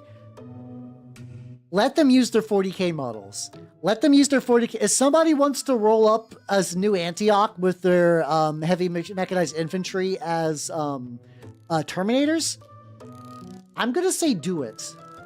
Like, what you really want to do is minimize the friction between getting them to try out a game, and anything you can do to lessen that. Even if it feels weird or bad, you're like, I don't know about that. But you're like, yeah, you know, you got some Nurgle guys kicking around? You could run Black Grail. Got some various other demons? Maybe try Court, you know? You got Guard? You could run Guard in New Antioch. That would be pretty easy. I mean, it kind of, I mean, you know, like, Eldar players are going to be kind of fucked. Which the other option would just be to provide models. Just be like, yo, don't worry. Do you think this is cool? I'll give you some models. I've 3D printed and painted some. Here, there you go. My guys in Space Marine 2 Blacktown Bars. Hey, let's go. I was very lucky that they had like Minotaur. Like, Minotaurs are nice because they're like not big enough to get like people like getting fatigue about them, but also like just big enough that they get little shout outs and stuff every now and then. I'm like, yay, let's go. Lads. There's also a friend of mine was talking about how he found it strange that I did word bearers and minotaurs, because like he's like, you know how it's really odd. I expected you would be more of like a Black Dragons or like Death Guard person instead of minotaurs and word bearers. I'm like, I also have Death Guard, and like Black Dragons actually seem really neat. Black Dragons are loyalist space marines that have a horrible cursed founding mutation where they grow like bone spurs.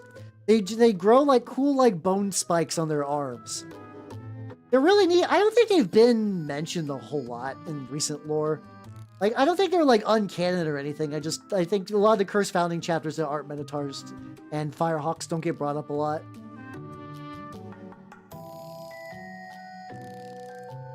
A bit more in there. Yeah, I could use Solar Auxilia too.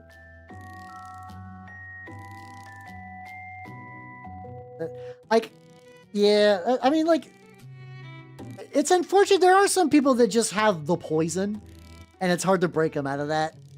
Like, I think at that point, the only thing you could really do is run demos for other people, play it very visibly, and just be like, hey, just like, wow, we're playing Trench Crusade and having fun, haha, and just see if they get curious. Because, yeah, I do feel you, though. It really does suck when you're like, listen, it's so easy to play this game.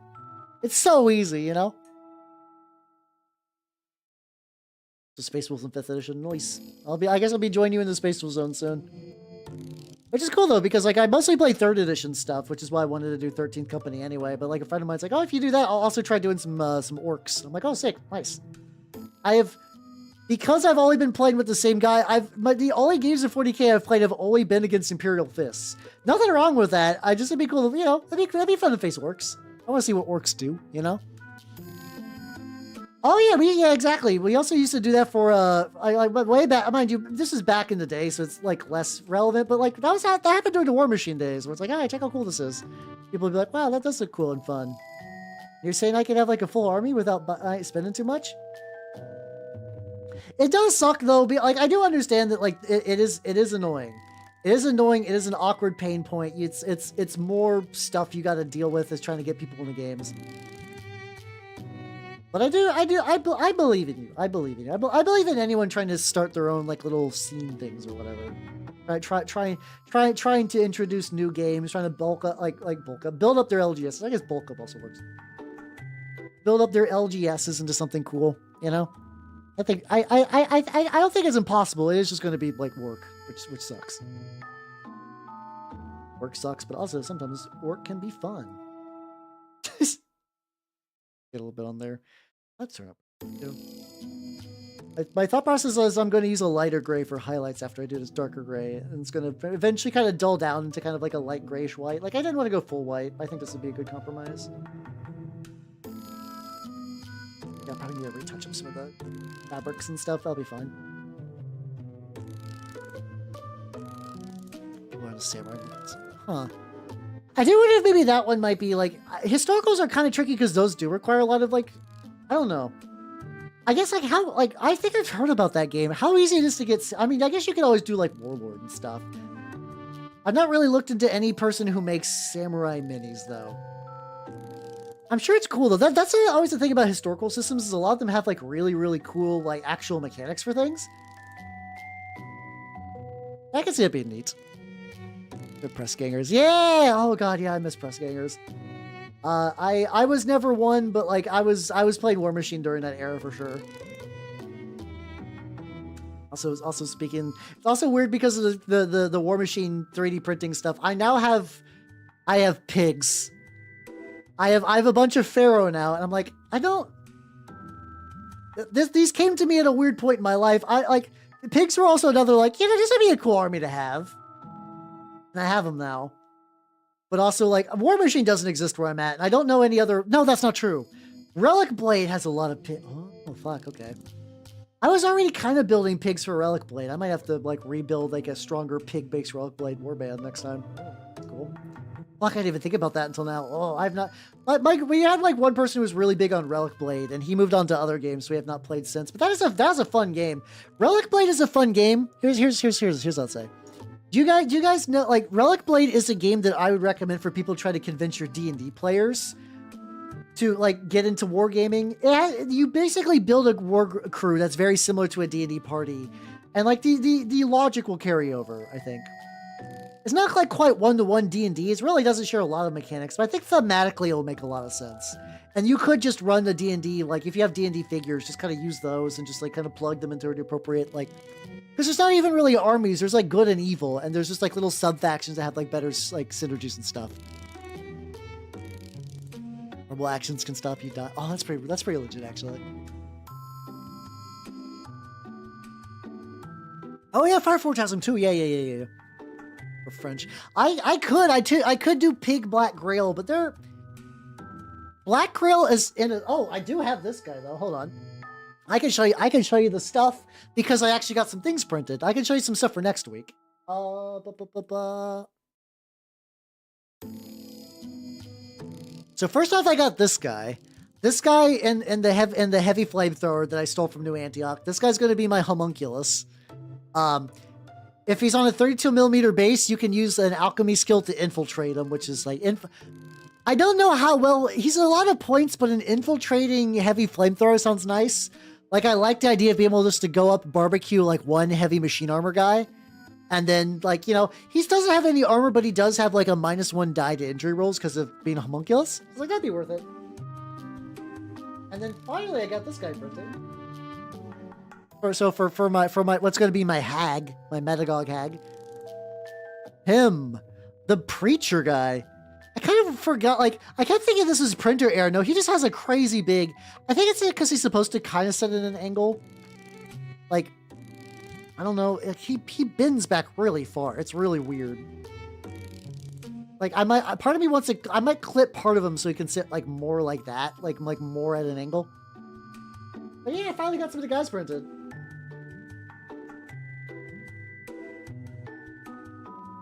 I think once it gets warmer... Oh, my Plague Knight. Oh, yeah, no, it's... Oh, God, especially against Grail, yeah, because, like, if you hit a Plague Knight, I mean, they do have tough, but, like, you get to negate the injury penalty for them and a bunch of other stuff. It seems pretty solid. Right, what do I want to do? I want to get feet. Ready? I might just go raw Griffin Claw on that one, honestly. No, they don't have tough because sorry, I was thinking about Dirge. My bad. Dirge you can get the Executor, which has tough. My bad. I totally forgot about that.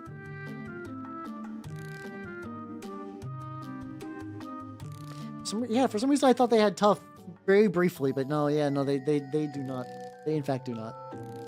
So yeah, a heavy flamethrower guy. I mean, a regular flamethrower could go and potentially wreck one, but I feel like heavies got slightly more range, and also they got that assault keyword, which is pretty spicy. Let me shake this paint out more.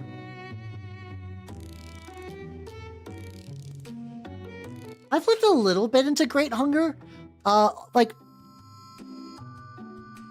I've showed you guys my Greg that I'm going to be doing at some point. But yeah, Great Hunger seems neat, but also, like, I was looking more into them when I thought that they were going to be,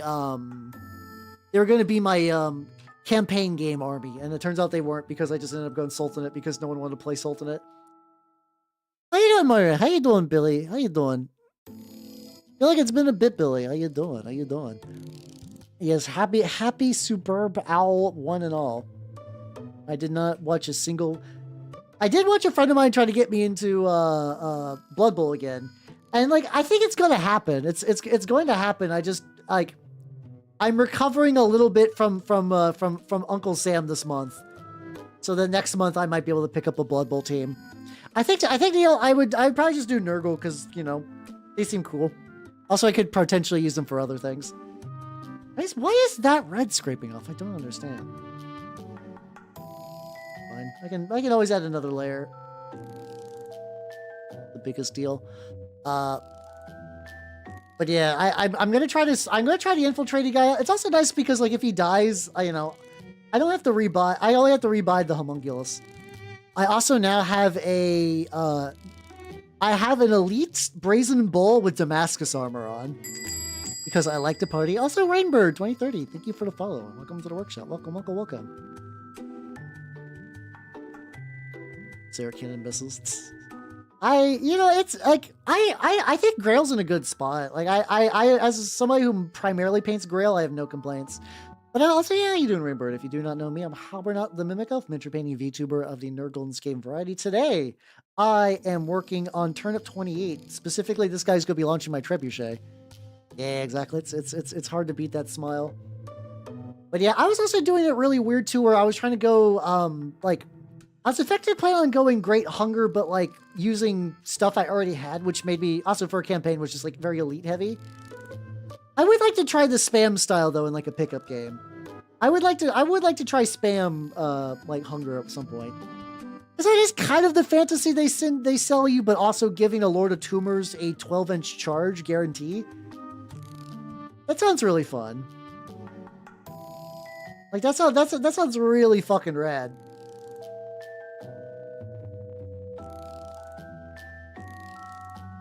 I'm gonna have to give this guy a couple layers on the skin. That's fine though. But yeah. So yeah, I don't know. Like I said, I've been. Oh yeah, I was also gonna show you the other guy too. Let me get the skin on this guy, and then I'll show you. I will show you the other guy I'm working on for my warband. Like I said, I'm gonna be painting Sultanate on Tuesday out of necessity, because I need them for the weekend. I would have liked to have had the trebuchet painted up for the weekend, but like I didn't know what I would. I was not really prepared for it until like midway through the week where they announced the new rules. I was like, oh shit, this is cool. I should do some stuff. Just a little too thick. I don't know. I need to find the Rakarth flesh equivalent for Proacro, because I think the tooth and coats ones kind of behave weird sometimes. I don't know. I was liking tooth and coats early on, but for some reason that's after all. I think it's maybe because they got similar consistency to G-dubs. I've just gotten so different. Like my brain is just so like not used to them anymore that I'm like, oh yeah, this feels weird. I don't know.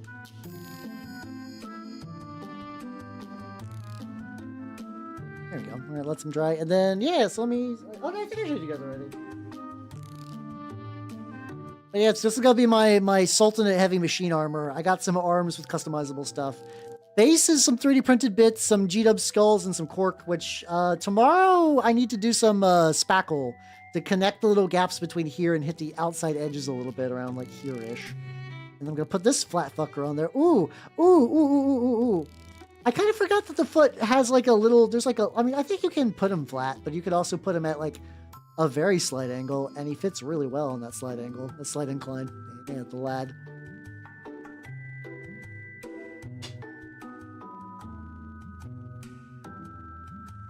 I'm dry. What about you? All games born now. Yeah, I don't know what you expected. I don't know what you were expecting from that, but that's why I don't watch it. So I need to get a little bit of this flesh coat. Well, it's still, I think it's kind of thin, but maybe I can get like a little bit on here. I can zoom out a little bit though. No. Once again, like this part of me is like, I wish I enjoyed sports.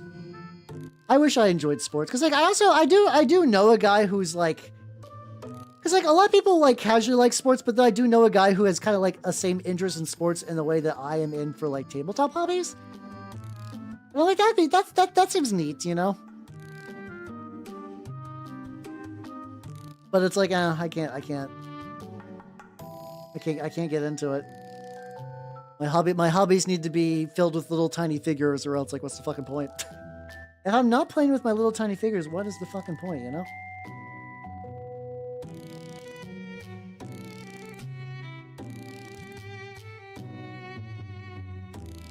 How's this lad turning out? I could do.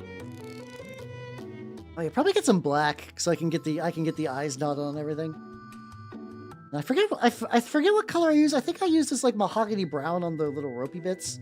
Actually, I might do that now. Actually, so I have like a good feel for what that's gonna look like. I'm just trying.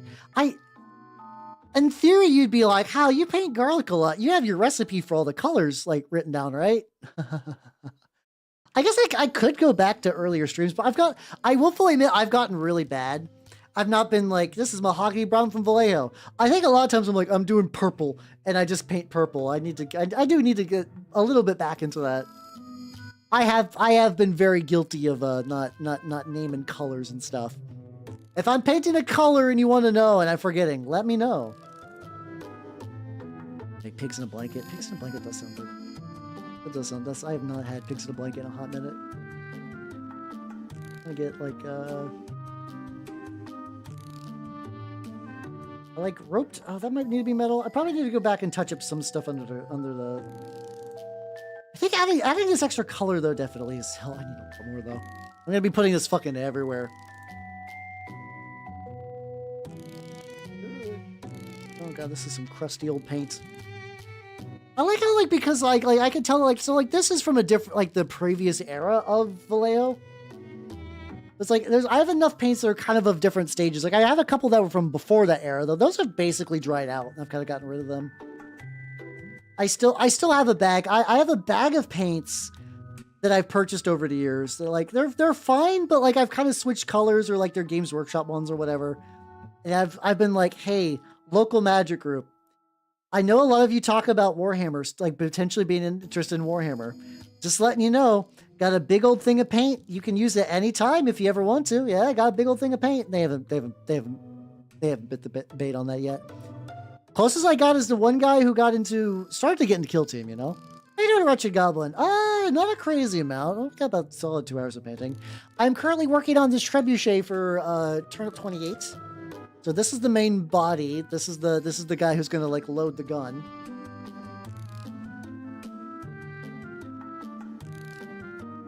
I put you here.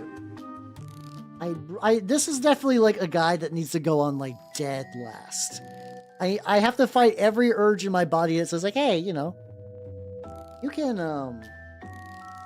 you can put him on the beds, or it'll be like a bit of, this guy's got like a bit of dirt that like I just had some like texture based cling on there, so I just need to like that I'll just need to color later. That's actually kind of fun though. I also like when I was looking for the kind of like dating some stuff for this Thursday, I just ended up looking through like a bunch of games. I was not aware that I believe it's for the Wonder Swan. There is a Evangelion like angel raising game where you're God, what the fuck? What's the dude? Like Kaji, something like that. KG, I think it's KG. You're him and you're helping raise Adam. And you basically do it as like a little Tamagotchi style game. And I'm like, that is a wild fucking concept. I kind of want to try it. It's also in black and white, which I'm fine with. I've not played a black and white video game in so long, but there's kind of like a little bit of me is like, ooh, I haven't played a black and white video game in so long. It'll be nostalgic. Racing. No, I mean, I'm legitimately trying to think if there's an Ava game with racing in it. It's like that franchise is so big that I would not be surprised. But yeah, no, I don't think there's an Ava racing game. Don't quote me on that one. If there's any real Ava heads in here that knows about the secret Ava racing game, don't stop holding out. Let me know. I will stream that. I'm not like the biggest Ava fanboy forever, but like I do find a lot of its extended media, at least conceptually, very interesting. No hatred towards the Patriots. I guess that's true. Yeah, I kind of forget that there are people whose entire thing is hating. Like hating is just fun. And I guess a football team or whatever it's like low stakes hating, if that makes any sense. Where it's like there's people who hate people on like, you know, like bad reasons. Like, you know, I don't need to explain those. Like some people just want to like hate in like a constructive format. At that point, if you're like, yeah, yeah, it's like yeah, fuck the Patriots, like that probably would get you, you know, that would get you your hater quota in without like, you know, going to jail or making anyone genuinely upset. I'm sure, you know, I'm sure some people will like throw down, but it's not like I live in like an area where like I know soccer shit gets like real fucking intense for that. Like football kind of like you know like American football kind of gets that. I'm gonna zoom out one more here, but not a huge amount, not like a crazy amount. I didn't know. I know, maybe, I don't know. Like, I'm trying to think of what other, like, if there's any crossover games. There's probably got to be at least one. Oh, gotta be at least one game where Shinji can drive. I don't think it's like, it probably has to be like one where it's like an Ava crossover kind of thing, you know? How you doing, Justin? Oh shit, really? Hey, we fucking got him! Let's go! Fuck yeah! That's honestly, I love to hear that. I love hearing that I get people hooked on more games. Yeah, I hope you and your girlfriend are having a good time. Hell yeah, hell yeah, hell yeah, hell yeah, hell yeah. Turnip is super fun. I got to play it twice a day. I finally got to live, besides using this new cult, I got to try the Turnip Dream. I finally got a Grand Bombard game in. And I get it. Kidding, I hit 3 Bombard shots. And every single Bombard shot, like, and the Bombard shots instantly do damage. You cannot save against the Grand Bombard. It just blew up, like 2 shots, it blew up an entire unit of fodder by itself. I was like, Jesus. Steelers paid the rest for the Super Bowl, and I've been angry ever since. Stealing their name. I had to process that for a little bit. I was like, is this the setup? Is this the pun setup? I was like, oh no, this might be genuine sadness. But yeah, I mean, I'm glad to hear it. I'm glad to hear it. Uprising of the Louse also fucks too. I have stuff for it. I used to play it more in the older editions, where Uprising of the Louse is the one where it was like, you would generate rabble like tokens. Like you'd basically generate rabble units whenever panic tests would fail, and your guy in the middle, like the Burning Man. It's like, yeah, I think it's called the Burning Man. Anyway, you have the big unit thing that would cause extra panic, like extra like deep like. It would fuck up the rolls for blundering. It would fuck up the rolls for blundering, and that was pretty legit. But the new version's also pretty legit. I just have not played it as much. There's so many cults. I really want to do some of the new Shattered, like Jocelyn, have you seen the new Shattered Lance stuff? Everything in there is really fun. I don't know if you're still sticking to core book only, but like Shattered Lance and Taster campaign offer some, like the Taster mercenary cults have some really cool ideas. So if you're ever looking to spice it up, there's some other options in there. Yeah, Shadowlance is really, really neat. I just love that the Shadowlance is a relic you can give to a snub and give them 30 extra attacks. They still die in one hit, yo. Have I? No, I still I finally I have a deck for my Roaming Throne. I guess I'm not surprised because there's like a couple, you know, Lorwyn. So like, actually, last I heard the bigger deck was like a weird, it was like the Badger Mole Cub, Ouroboros, and that like weird like galaxy thing. I don't know. It's like a galaxy Sphinx Unraveler one.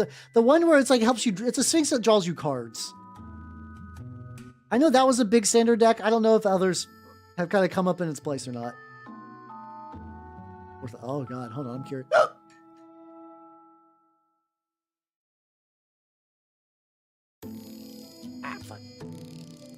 Oh, yeah, I should just put it over here. Hold on. Yeah, how much is Roaming Thrones? I'm curious. Let's see. Let's go to cardkingdom.com. I'm not sponsored by them. I just find them to be a relatively good medium for like what a price of a thing is. Oh god, I forgot Teenage Mutant Ninja Turtles are coming out. Fuck, I hate new Magic. $65 reduce? Huh. Oh.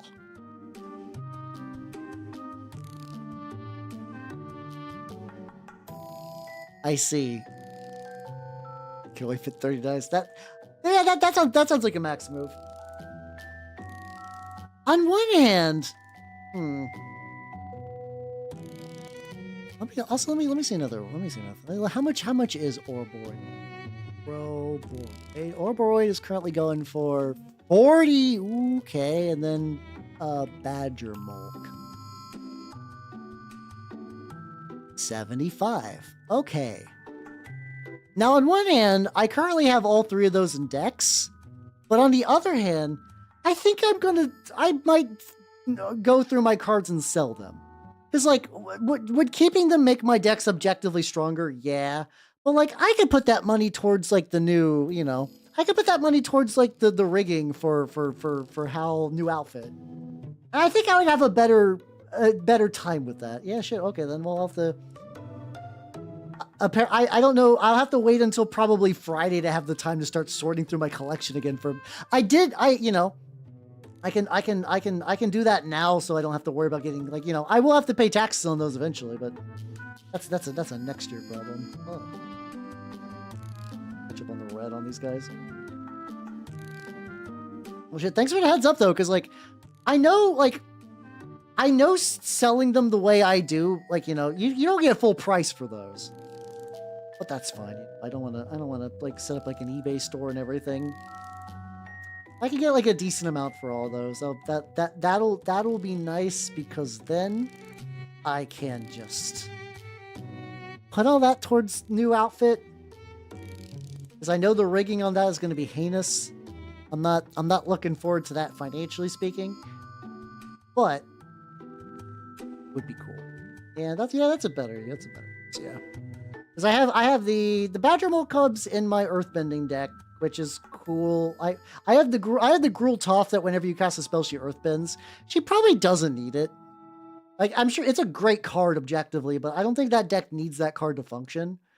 Ouroboros just kind of seems like it's a win more card in EDH when you're fighting a bunch of people. And then Roaming Thorn, I have Rana Drobic as one of my commanders, which is this guy that whenever a legendary creature dies, you get a copy of it as a 2/2 as a 2/2 zombie. And Roaming Thorn does legitimate crazy work in that deck. It is I love that deck because usually Magic has specific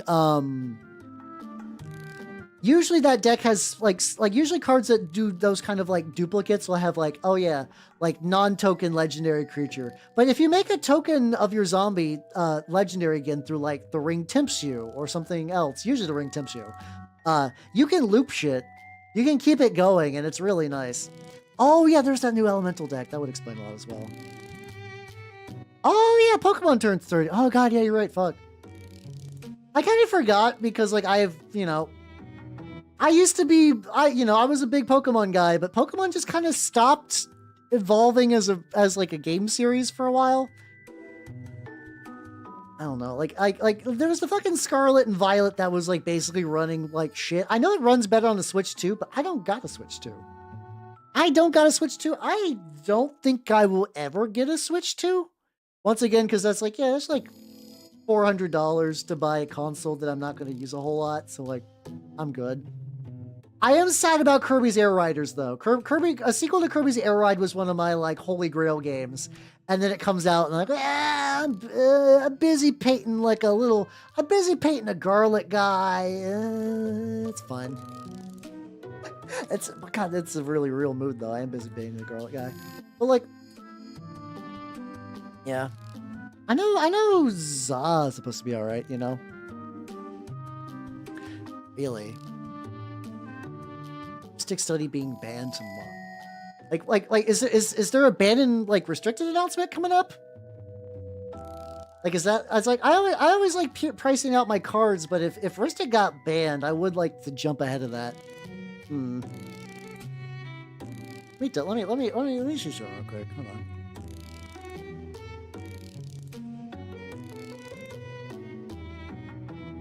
What's the Ristic size going for? Okay, they're going for like 65. So if I'm a gambling man, but like gambling in a way that doesn't matter a whole lot in the grand scheme of things, if after stream I sell Badger Mole Cub, Roaming Throne, I believe I have 2 Ristics. I know I have 1 in Elminster, and I might have another Ristic kicking around somewhere. And then basically all the like Pro Tour staples, and if that gets banned. So it's like it's an interesting gamble, because if the gamble fails, I just don't have a card that's just kind of a boring value engine card. Like, it's a cool card, like, you know, it's a good card, but it's not a cool card. That's what I was trying to say. But if it does get banned, that means I got rid of a card that's now suddenly worthless, and I get money for a new outfit. Yeah, I think I'm gonna do that. I think after stream, if I get the sell order in tonight. All right, let's fucking do it. Usually whenever I do a Card Kingdom sell order, I put a lot of stuff in there, but really, yeah, no shit. Okay. Yeah, if I just sell a couple, that'll be fun. That'll be fine. Okay then.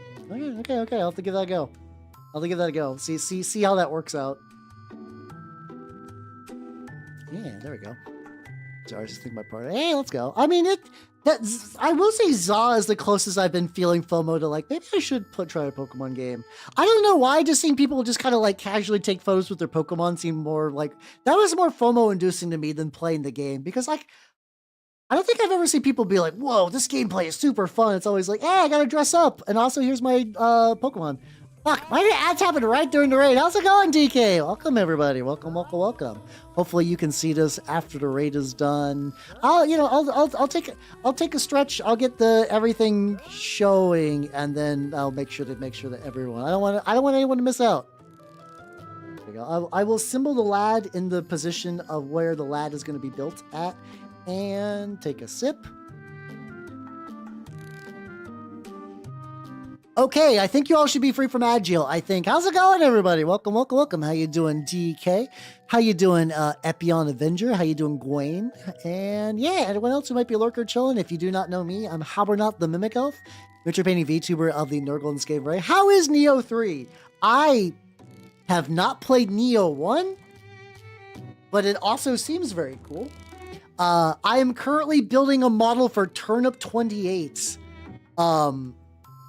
Where it is a gigantic trebuchet with a big old boy who's going to throw it. And that's going to be really cool. So listen. Well, those bosses. Well, I believe in your gamer skills. Also, I keep forgetting I have like... I was really lucky recently, and somebody gave me a bunch of their old Horse Heresy stuff they didn't want. So I got like this guy kicking around. Just like a bunch of like original Horse Heresy 1.0 like Mark IIIs. I never considered the idea of using the crest as a mohawk, but I kind of fuck with it. Every now and then I'll look up and just see him just pointing at my stuff. I'm like, look at you, lad. You'll get painted at some point. This week has been Trench Crusade and Turnip though, because that's what I've been playing the most, and I need to get some stuff for game. I played Turnip today, and I played Trench Crusade next Sunday. How's you doing, Space Bulls fan? How you doing? To play something else. Hey, let's go. I like Grail, but like I feel like 4 in one campaign is excessive. I feel like that's a bit much. I mean, also, if anyone rating has any questions about Turnip or Trench Crusade or painting or VTuber bullshit, elves, I don't know, the hit Japanese movie 964 Pinocchio that everybody should absolutely see. Actually, I like Nights. Nights for Pinocchio was an experience. I don't know if I could casually recommend that, even as a joke. It is a movie that is very aggressive and is mostly screaming. It is mostly a chained up Japanese like lobotomite screaming for an hour. And I enjoyed it. But I don't think I could recommend that without like letting you know what you're getting into, you know? Oh damn. Is it like did you hurt yourself? Like what? Is it just an age thing? Hang in there, because that sounds fucking awful. Maybe, you know, here's what I'll do. If I paint like a really adorable little garlic face. So all the eyes on these are they're like they're like pearls. Big tits. Ah, gotcha. That's a problem I don't have. So like I don't know. I conceptually understand your pain, but luckily I'm flat as hell. Sorry. I had to. Well, I hope you and your tits start feeling better. I'm sorry, that sounds awful. That sounds fucking awful. I do hope you start feeling better though, because that like back pain does really fucking suck. I have been there. Oh god, yeah, no, yeah, in Pinocchio there was an extended vomit scene, and it's like it was quite a lot. Like once again, that movie was shot just like in Tokyo. I don't know how they got I don't know if they had got permission for anything. Definitely they didn't get like what's it called? They didn't like get like waivers for people. So you just see people in the background, they're like, what the fuck? Because they don't really know that they're going to be in a movie. Which is both like an invasion of privacy, but also kind of like there's like a fun punk attitude to that. They're like, yeah, they're just filming the movie. Who gives a shit? I'm also like, oh man, that'd be awkward if I was in a movie where about a guy who's screaming forever. It's a thing to say. Yeah, I say words. Yeah, I'll say you in Flesh. How you doing? Hey, let's go. Well, if you like Turnip, I got done playing 2 games of it today, and I'm currently working on my my trebuchet. This is the guy who's gonna be manning it. Here's like the main trebuchet. Other Turnip stuff I got in the pipeline. Do I got some other Turnip? Oh yeah, no, I want to do a bunch of terrain and some stuff. I want to do the butcher guys. The fact that they have access to additional 10 Norberts is really, really rad. I love in the Shadowlands you can just buy a war wagon and a hovel. Just like, fuck it, I'm buying terrain. Like, oh, I love that. I love that so much. You can just buy terrain in the new expansion. It's really, really silly. But yeah, I do, I have a bunch of little... basically, the way I do, like, a lot of people near me have, like, very specific Turnip armies. I build a lot of, like, little sub-micro armies, so I just kind of interact. Like, I have a bunch of, like, weird cultists who believe that sin is stored in the feet, so they go town to town chopping off people's feet. I got these garlic guys who are just kind of, like, happy-go-lucky little dudes. I have a guy called the Baron. Also, Fleshmel, thank you for the follow. Welcome to the workshop. Yeah. So, yeah, if you like Turnip, you're in a good spot. I assume there's got to be another VTuber out there that does Turnip stuff. I don't know. I'm in my niche of what I do. I'm not. There's a decent amount of VTubers now who do like Warhammer stuff, and that's pretty legit. But like, once you get into other indie like smaller war games, things get kind of, you know. You get me, and you get occasional other people. Very, very rarely. I would like to see more people do like Turnip and Twitch Crusade stuff. Niche assumption. I mean, you're not wrong. It is an assumption, but like, I love black eyes. Guys are so good.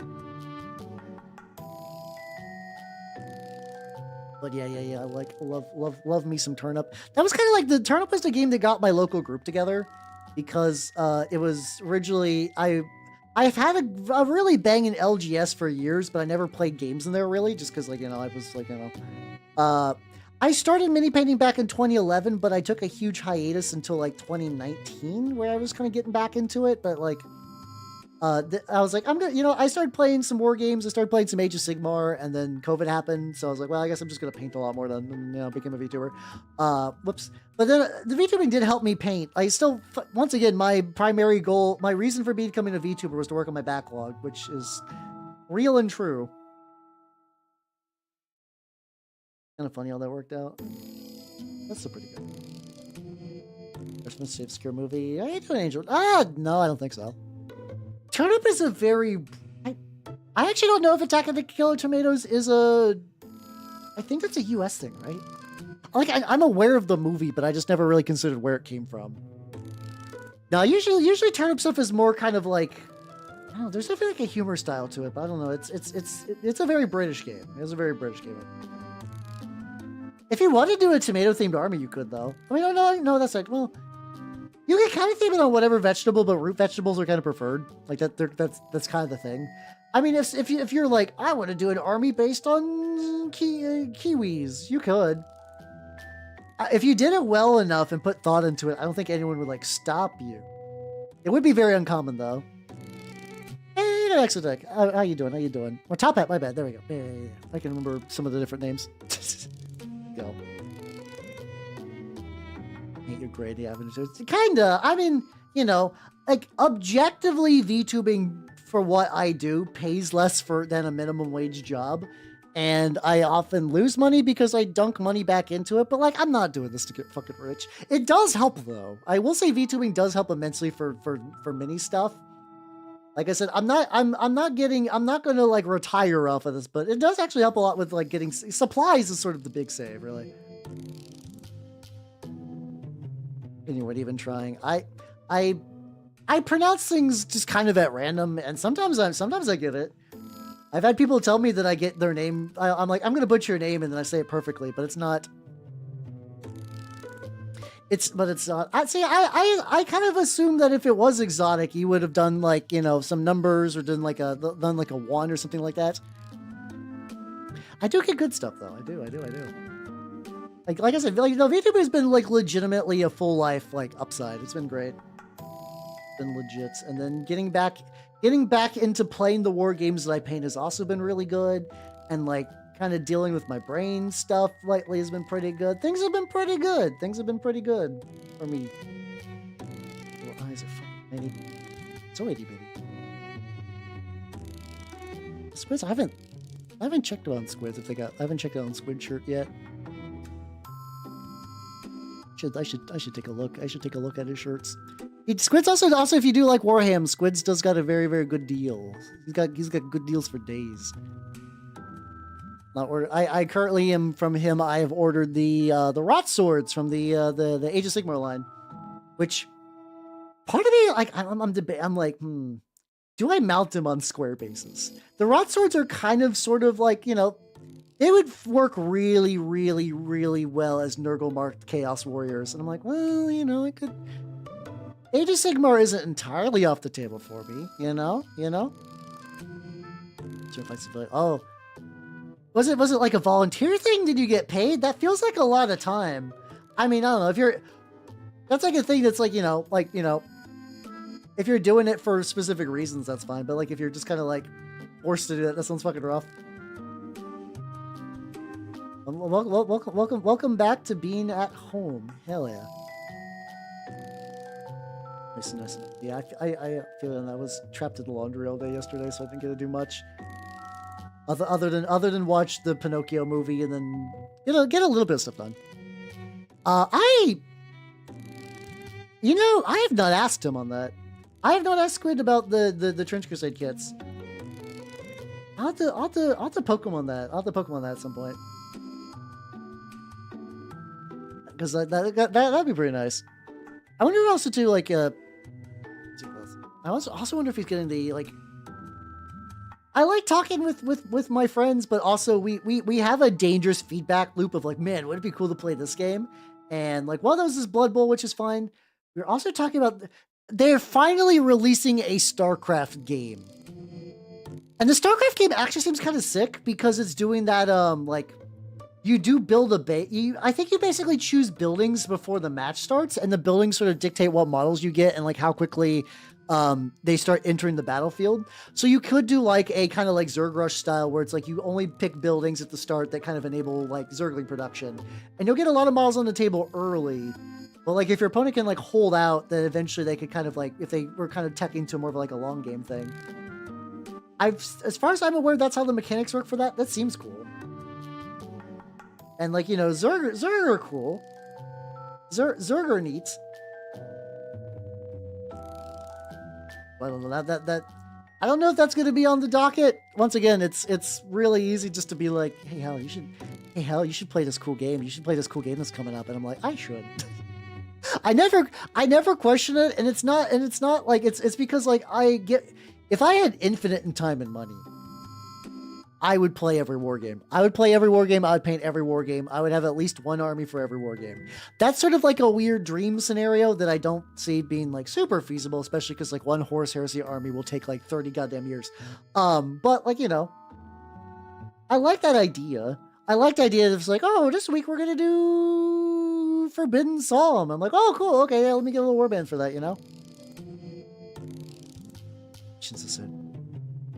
Oh, okay.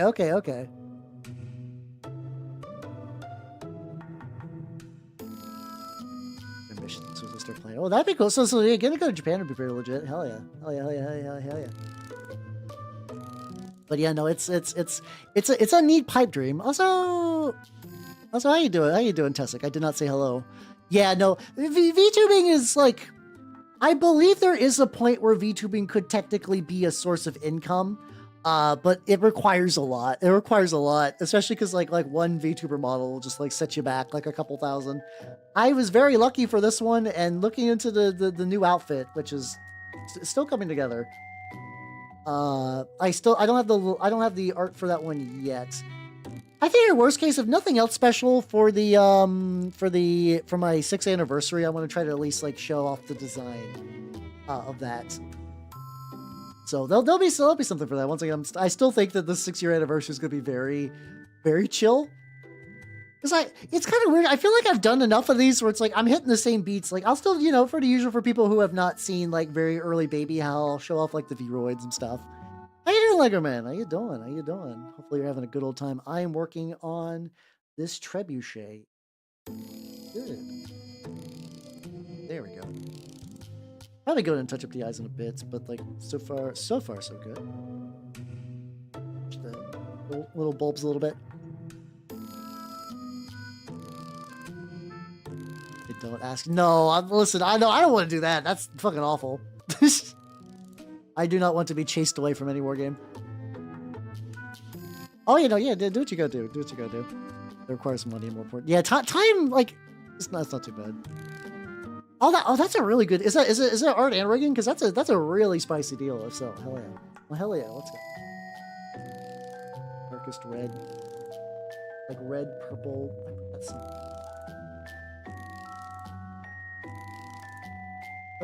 Well, I don't need it right now, so I can look at it later. I need to do.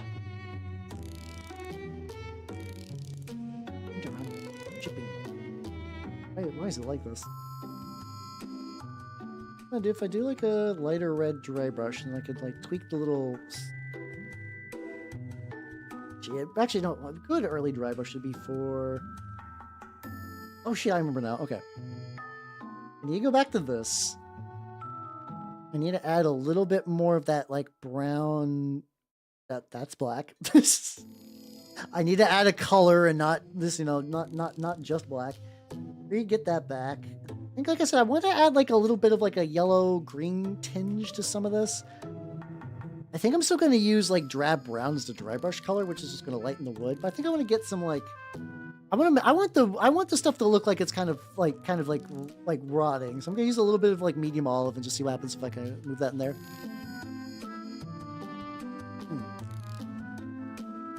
People don't want to deal with this week. Just.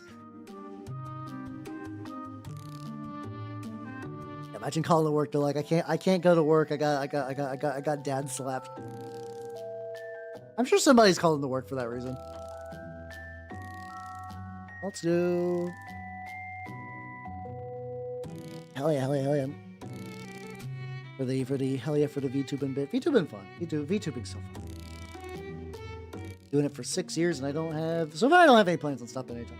Like I said, like outside, barring like tragic circumstances or something. I don't know. I'm enjoying it. Might be a little too. Oh yeah, I should also get the ropes. Shit. Yeah, like my dad got fire. He got better. Like that kind of thing.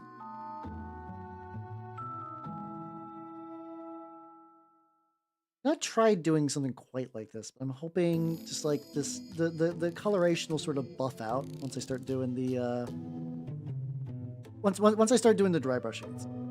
I'm sure it'll be fine. I also forgot that there is like a couple like actual ropey bits around here that I need to paint, so I'll need to make sure and go back and do those. How you not smoking it, Nick? Oh no, this is a trebuchet for Turnip28 actually. Let me zoom out. There we go. Hey, I play Trench Crusade though. It's its own thing. Trench Crusade's a lot of fun. Also, you should give it a go. But yeah, no, this is for Turnip28. It is my it's called like this, like Ludgar's Loathesome Siegeworks, I believe. I think that's the full title of this cult that comes with the trebuchet. Yeah, to be fair though, Tessic, to be fair, a lot of the proliferation of VTubing assets has really increased, especially like lately. Like pre-made models are actually like legitimately very high quality.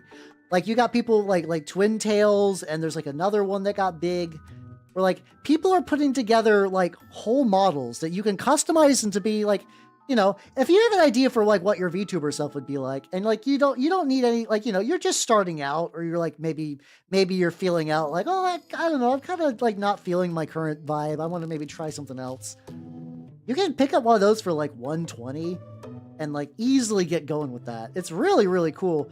And like prior, like when I started out, was like, you know, you could buy assets off a booth for like Vroid like outfits and stuff, but it wasn't really quite like that. Like you could legitimately, if somebody wanted just to have like $100 for like a model, you could get like I said, you could get the Twin Tails one, and it would be really nice, like genuinely a really nice model. The only tricky thing is, at least for me, a lot of there's a couple of dude centric kind of like customizable models, but not a lot, and they do kind of they also kind of tend towards this. There's kind of like a muscular VTuber fuckboy look that exists, and like, you know, some people are into that, and that's fine, but like that does seem to be a lot of those kind of fall into that. I'm like, that's you know, that's not the build I'm looking for. I'm also lucky though, because I have this set up. I got what I want. If I was starting fresh, I probably would start with one of those VTubers. Like, once again, nothing wrong with that, morally speaking, or anything. There is a type of like BFE heavy VTuber male that uses those kind of body types. Like really, it's a very specific type of muscular. You would recognize it, you know. Like if you saw it, you would recognize it. And like, this isn't me like saying like all VTubers that are built like that are like BFE stuff, but there's definitely a body type that kind of lends itself more into that. Fuckboy cadence or bear bard. Damn it. I guess you're not entirely wrong. Those are archetypes that do exist, but yeah. But yeah. To be fair, if you're just starting out, I legitimately don't think there's a way you could have possibly known. I don't think you could have possibly known that those exist, because a lot of people in the VTubing sphere don't know those exists. I mean, I think that the Twin Tails one got a lot bigger than a lot of the other ones, because, like, you know, she's a genuinely good artist, but she's also done work for like Iron Mouse and like I think some other bigger ones. Like she's really, really good, but like, you know, she's already got like she has a reputation for doing good work. Other people have been doing that recently-ish, but like unless you're like really keyed into the indie scene, which is, you know, especially if you're like starting out, that's like not going to be a thing you can really even like have the knowledge of to be keyed into. It does make that hard. So at least, hey, like, you know, you at least know now that, like, I don't know, if you ever want like something different, there are options now. Like if you're not looking at VGen for stuff, which you probably are, VGen is like a good place to kind of like commission things or buy pre-made assets and stuff. I think it's been getting shit on a little bit because people have been abusing the systems, like kind of typical things, like somebody will like take on a commission and then they'll just like not do it, you know. VGen gives you a lot of protections against people who are kind of like exploiting commission systems, but it's not perfect. It's not perfect, and shit does just kind of happen sometimes. Yeah. Oh yeah, no, it was really expensive. Like I started in 2020 with a Vroid, and Vroids were a really nice way to kind of like dip your toes in, but also too because of like you had to heavily modify a Vroid to not look like garbage. Like Vroids have gotten better too, even the software, but like the default Vroid assets would have like really weird looking like kind of like face and lips and hair. And that did kind of put a stigma on you for a while. So then, like, I got like things kind of picked up once I got like a live 2D for sure. Even if my original live 2D was pretty basic at the time, you know. Yep. Listen, hey, here's the thing, Top Hat. Here's the thing. No one feel bad if they ever miss one of my streams. I'm gonna say this in the nicest way possible, but like, I don't care. Like, as in, like, you have your own life. You know what you need to do. And, like, I won't feel bad if you need to miss for, like, whatever reason you want. I'm not one of those people that I'm going to lock you. And, like, maybe this is to my detriment. Maybe I should be more weird and clingy for numbers, but whatever. I like to imagine you're all adults. And, like, if you have to do something for yourself as an adult, I believe in you. And you can totally do that, you know? Oh, you should be painting stuff, though, you know? I mean, yeah, you can get it with the stock foot of a skeleton. That honestly, sometimes like a gimmick like that too will even get you some eyes on you instead. Like that is kind of a thing you could do. Very bright red, just trying to dry brush a little bit on the sack and whatnot. Yeah. Yeah, there's also really good PNG tuber software. What's really funny is that there's some emote software now. It's called like Emote Lab. I've not really looked into it a huge amount, but I'm aware that it is like, it's supposed to make animated emotes. And mind you, I just, I mostly just take, I mostly just take G-Dub's stuff and just kind of go like, I just gotta do that. I like having my own emotes, and I want to get some more, but also like, it's fun. Yeah. Oh yeah, Mr. Beast is the money elemental. Yeah, once you, or like, yeah, money elemental, money humongous, like a creature, like for me, Mr. Beast doesn't register. Like, I'm gonna be honest, like, so like, that's the best way to say this. I feel genuinely like, you know, when like somebody's like, oh yeah, not Elon Musk, fucking Mark Zuckerberg. I think he's like a weirdo piece of shit. But when people are like, he's like a lizard man wearing human skin, I feel like that fits Mr. Beast a lot more. Where like just the way he moves and acts, like once again, I'm not trying to go for bat for fucking Mark Zuckerberg of all people, because like, no. But like, he doesn't trigger that uncanny valley that Mr. Beast does. Because like maybe this is gonna sound weird. Like, Mark Zuckerberg has a wife. And, like, even if it's entirely performative, he still is able to, like, fake human emotions to marry a woman. That's some grounding. Does Mr. Beast have a significant other? Maybe. I don't know. But I like, when I see him, I don't think of human. I think of just, like, a walking advertisement. A creature designed to make money and do nothing else. Like, I don't believe he has passions or feelings. Like, does that make him very successful? Yes, 100%. You know. Echo.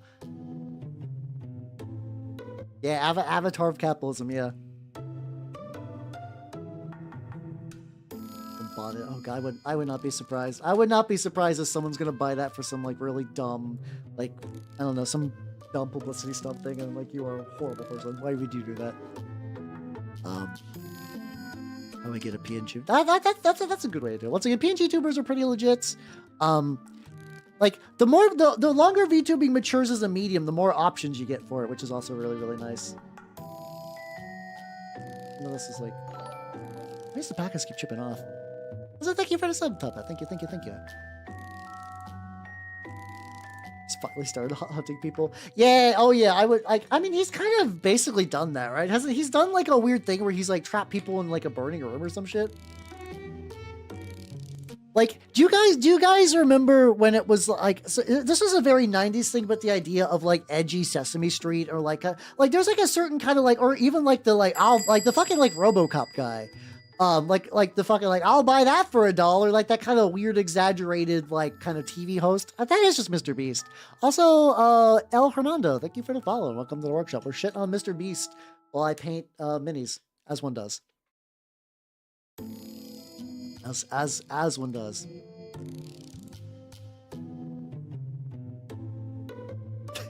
Yeah. Oh yeah. Yeah, I can see him too.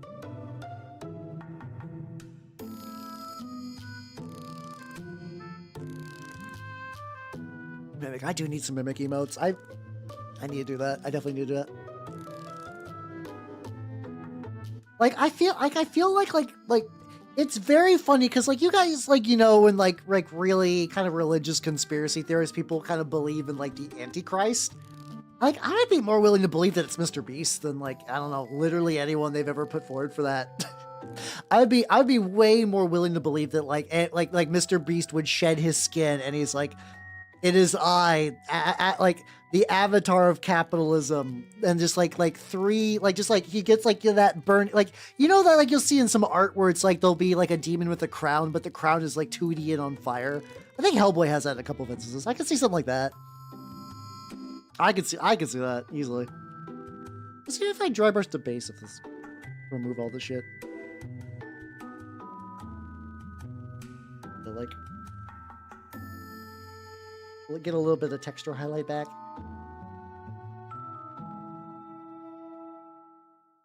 And then probably use the same dry brush to do the wood. Yeah, it's because it's like it's a very unnerving smile. He just like once again like he does not smile like people smile. He smiles like like predator animal. Like he smiles like wolf smile. I don't know why I decided to phrase it in like the weirdest way possible, but yeah, no, he does. Like I said, he's got that thing where it's like he's not treating you as a human being. He's treating you as like, how can I exploit you for more money? And like the weird thing too, from what I understand about him, it's like, no, Nick Cage is like, once again, Nick Cage has got like, I appreciate Nick Cage's cavalier like mercenary attitude. You're like, yeah, I'll be in whatever dumb film you make. I appreciate that from Nick Cage. This could be. No, I don't know much about Markiplier, but he seems like a nice enough guy. Like, if I find out that he's like, I don't know. I don't even know. I don't even want to throw out like dumb accusations these days. But like, I don't know. He's probably fine. Oh yeah, the idea of showing teeth versus showing emotion. Yeah, exactly. Probably could use a lighter shade. I think I'm getting a little bit of texture on this, but not a huge one.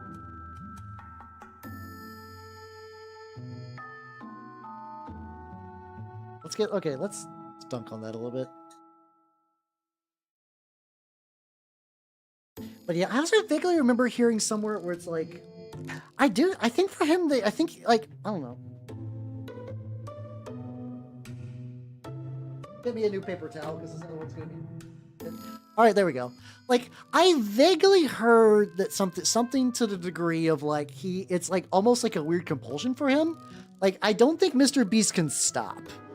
Like this is like, it's like, I don't think he could ever just be like, whew, I had a creative day doing a thing I like. I think for him, it's just like legitimately like that money cycle is just like baked in.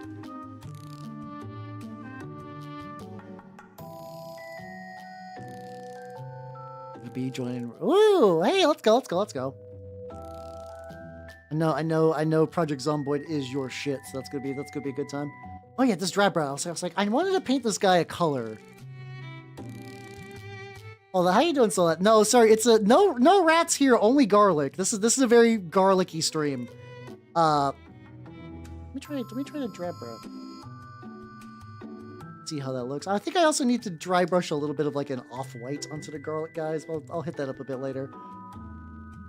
Because this is like kind of a quasi vehicle. I need to give it like a very similar, like I'm trying to cover for like, cover a lot of shit. Hey, how you doing, Lord Buns? How you doing? So that's, yeah, also, yeah, working under Mr. Beast must be fucking horrible. I'm talking about, I'm trying to like, I was trying the idea of like doing like I said, green, and then kind of dry brush my way back to a more woody, like light wood color. That seems to be working.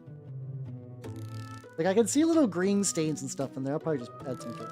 Well, That's good. I was worried that I might have like borked it too hard. I'm sure it'll kind of like even out and stuff like that. So, yeah, garlic flavor rat. Ooh, delicious garlic rats. I'm sure Nanners would like that maybe. Oh yeah, the kind of joke, like I said, it's like Lizard Man. There's like, I have heard, that human smile. Let me show you one of my patented human smiles, and just like, basically, what he would do like, but like that, but like not cool like I do it. For him, it'd be scary instead of being like really neat and cool and mysterious the way I do it. Bunch of history books. Hey, let's go. Find any cool facts. Cool history facts. I don't know why I phrased it like I'm like a fucking teacher. I don't know. Hey there, champ. Find any cool history facts? No. Apparently, like a dad would say champ. I feel like if a teacher said champ, I'd be like, I don't know about this. I don't know. It's technically not like wrong for a teacher to call someone champ. I still feel like that's reserved, you know. You shouldn't do that. That is a parent. That's a parent nickname. Or unless you are like on a sports team. I think sports teams you're allowed to get called champ. But you have to win something. You have to win something. Just go in. I'm doing that thing where I do need to be overly cautious on the dry brush, because I know deep down that like if I get like too much on there, it will get too thickly coated and I'm gonna be big sad. So like if I need to go back a couple of times over and over, it's not the biggest deal. Yeah, like an ape thing. Yeah, exactly. Big fucking gorilla. Oh yeah. I think they're the next faction that's coming out. I know they've hinted at a couple of factions that'll be appearing at some point. Yeah, I also got my rule book in. My Trench Crusade book came in.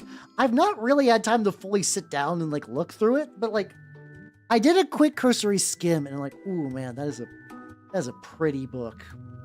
It's a lot bigger than I was expecting too. Like I wasn't the way I thought it was going to be. Maybe I'll just use a bigger driver. Might just be too small. Here's what's coming soon. I believe it. I believe it'll come in. But like, for some reason I thought it was going to be like an Osprey size book. But it is like a full thick ass like 40K core book size book, which is buck wild because I'm pretty sure I paid like $40 for that thing. I'm like, what? How are you making profit on this? I guess.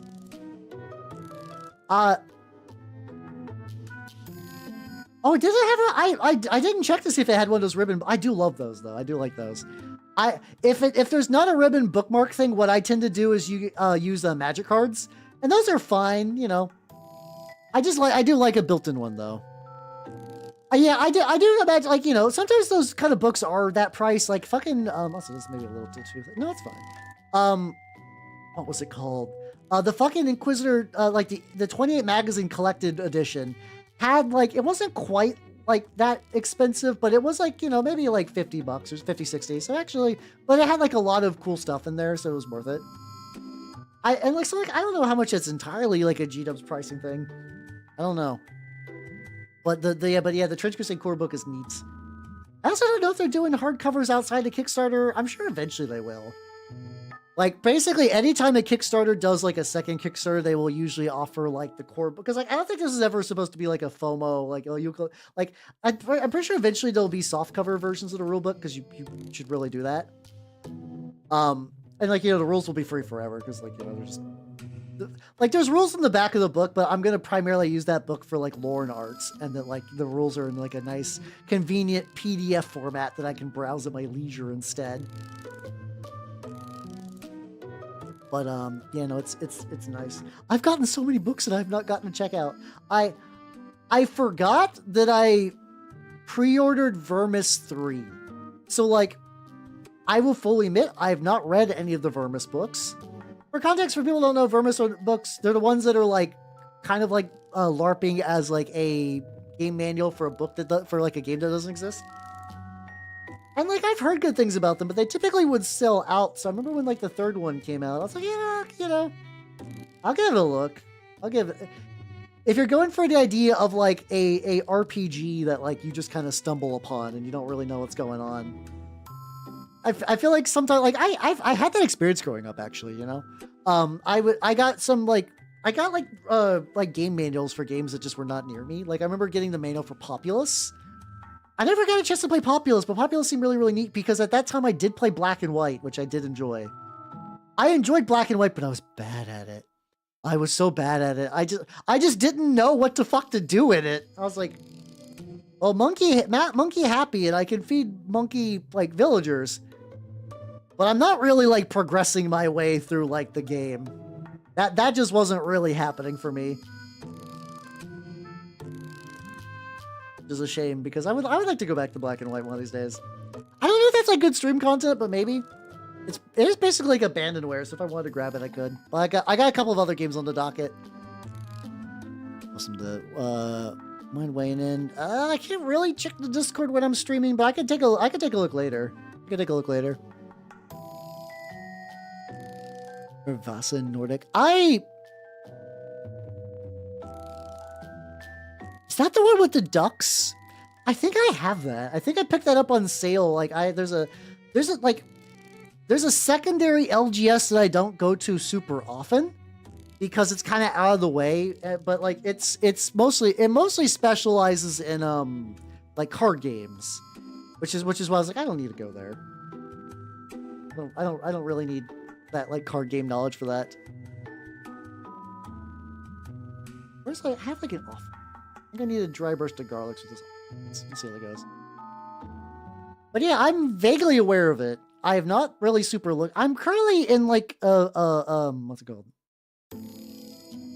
I still have a couple of TRPGs brewing. I think the next likely one that I will be streaming will be Call of Cthulhu. And that's only really happening because the thing that I do enjoy is my status is like, hey, it's Hal, the guy very knowledgeable about TRPGs. Someone was like, hey, Hal, Call of Cthulhu? Eh? I'm like, I do like to call my Cthulhus. I've played it, like, I think I've only really played it like once or twice, but like, you know, it's been on the bucket list to run, so yeah, okay. Yeah, sure. So I need to get the session 0 set up for that so I can like guide everyone through character creation. I love me a good session 0. I feel like a weird star on them. That's fine.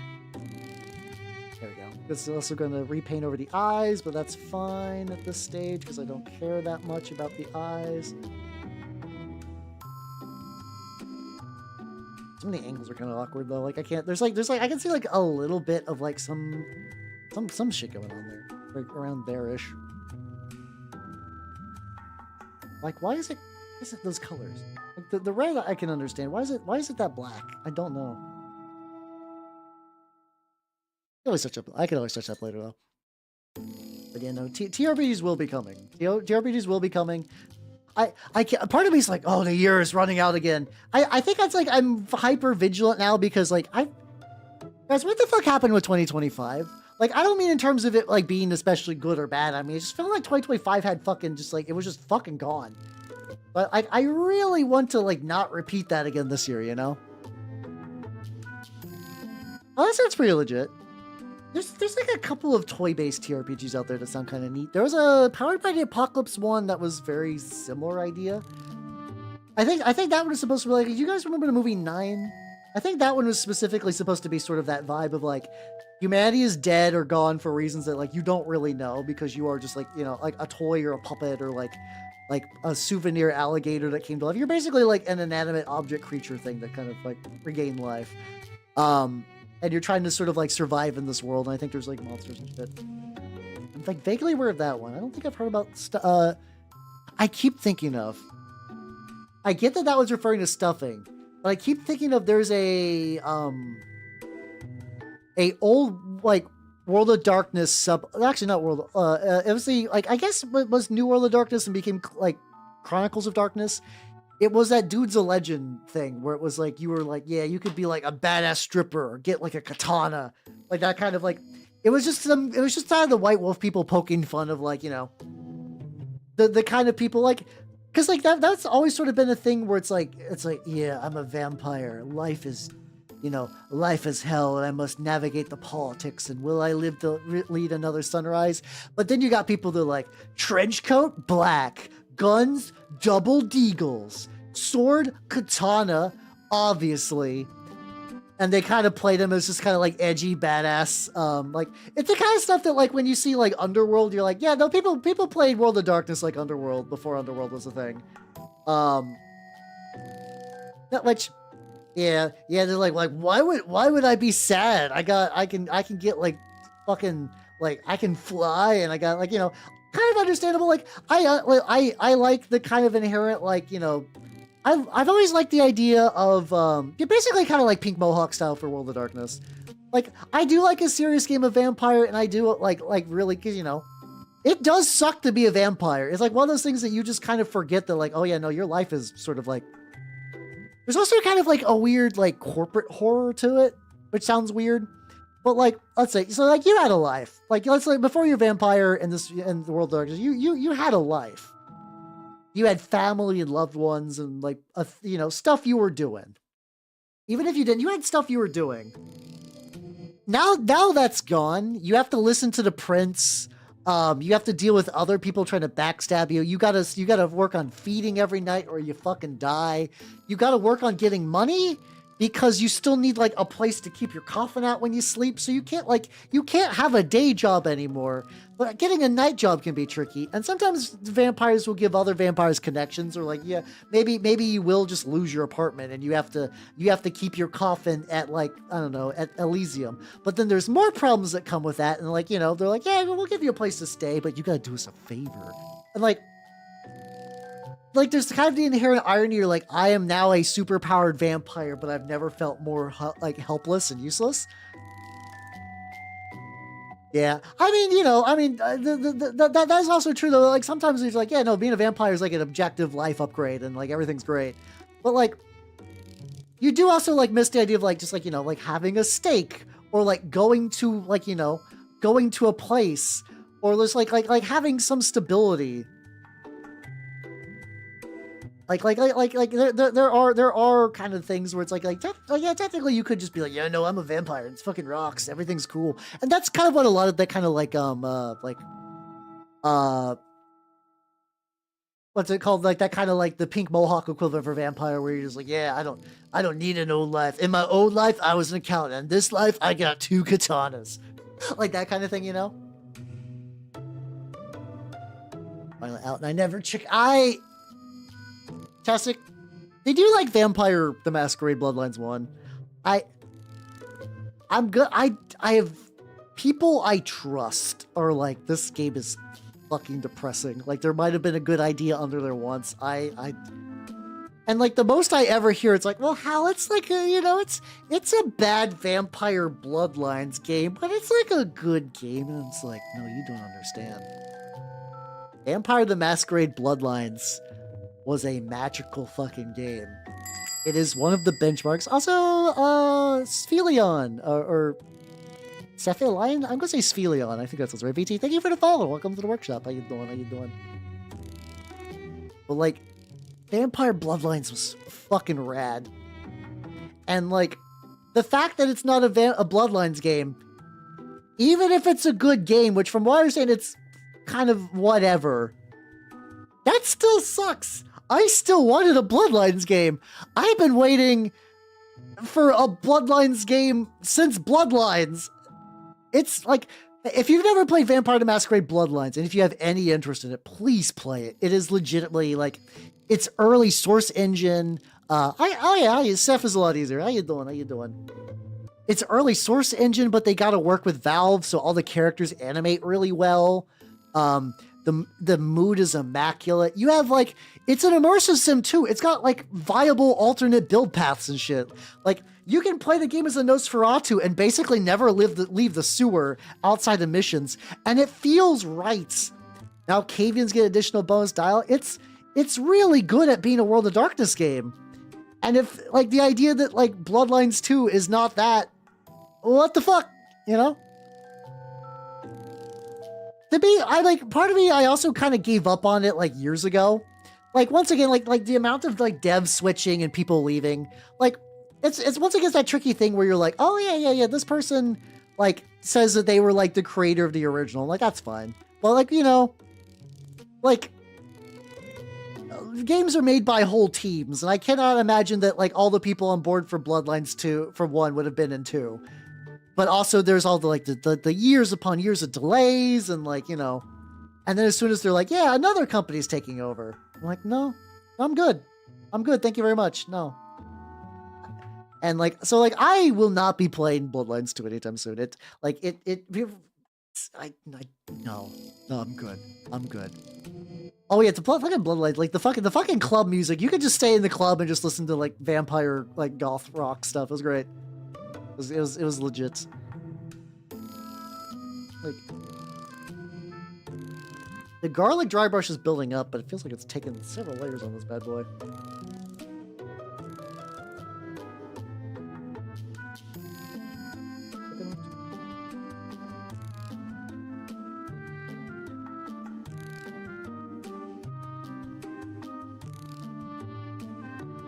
It's now there's just like this little bit. Fuck. I could probably fix that though. So yeah, I'm doing a dry brush because eventually I'm gonna give it like an enamel wash, but that's probably not gonna be a tonight thing. Well, I'm a painting girl. Oh, there is a you can't play a Nosferatu. To be fair, I've not played a Nosferatu in the OG. I've done a Tremere run and I've done a Malkavian run. I think a Nosferatu run would be kind of neat though. You do miss a lot though, but that's fine. Yeah, that's probably intentional. They probably did want you to think of, like, they're like, oh, people said shit about Cyberpunk, and now look at it. You should give Bloodlines 2 a chance. I'm like, no, good. Oh, so this is a trebuchet for Turnip28. So it's like, this is a guy who's gonna be loading it. This is the trebuchet. That's sort of the plan of what's going on.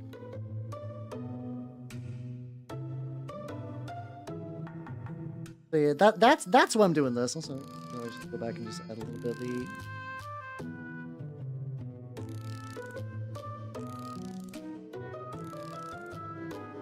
Put on there. I guess also to a certain degree, like the stuff on the back, I can only reach so much. Turnip28 is a war game. It's effectively like Napoleonic warfare. With root vegetable body horror, kind of like also kind of imagine like a grimdark Monty Python Napoleonic war game. The rules are free. I have a link I can show you. I think I just turn up. There we go. This will link to the. I think this is still the most up to date. Oh no! Oh god, my turnip link is out of date. There's a newer one. Fuck, I need to fix that. Let me add it to my list of shit to do.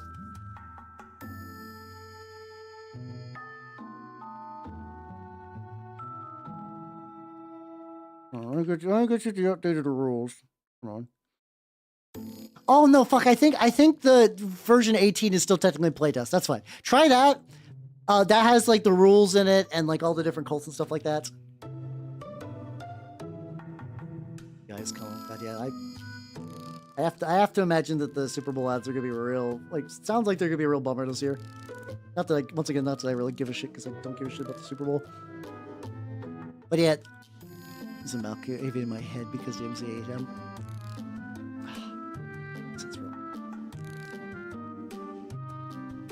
I think it's. I mean, maybe that's an idea that could be used correctly, but I don't know. I'm also like very biased against. I'm very biased against the game. I'm not gonna play it. I have no interest in playing it ever. I'll let that dry. But that's probably what I need to do is just let it dry and then kind of come back with another layer. Possibly like touch up that little.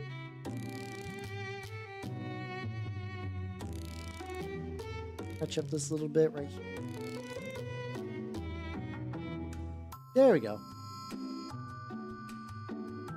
Yeah, I think they previewed that early. The idea that like Pepsi is like dunking on Coke with like polar bear stuff. I think that's like a nice kind of like kind of classic advertising thing. It's like, oh yeah, there we go. Like, oh yeah, our thing it tastes better than your thing, and like, you don't own the copyright on polar bears, so we can do this. I'm like, that's nice. I like that as like a like not that this is gonna sway me to drink more Pepsi. I'm I really don't drink much soda these days outside of just like occasionally going to out to eat. Whoa. I do. I got like a little bit of light gray. I had just like the tiniest bit of water to this brush, and it just super inflated. Nothing. Just like any bit on the tip. Also, my camera is not frozen in 3 hours, which is really, really good.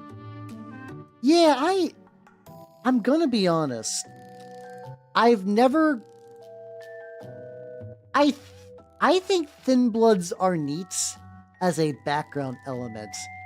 And if they had a Thin Blood as like, oh yeah, you're like let's say for people who don't know vampires, you're like, okay, like kind of make you a Thin Blood, and then like for the tutorial, the idea of doing more than that, like the fucking vampire, the newest edition has like so much that's Thin Blood based. I'm like, but why?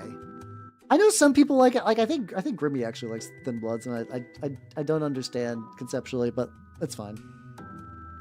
But it does feel like Thin Bloods keep being like tried as a concept. I'm like, I don't like once again, they do kind of sell the idea that like things are falling apart for Vampire Society, but also kind of going back to like people don't want to play as that generally. Getting like really wet. So I need that a bit. Is that so wrong? I did it fine on the other bit. So I'm not like super glazing. I'm mostly just doing like a very plain highlight on this. Remember puppy, monkey, baby.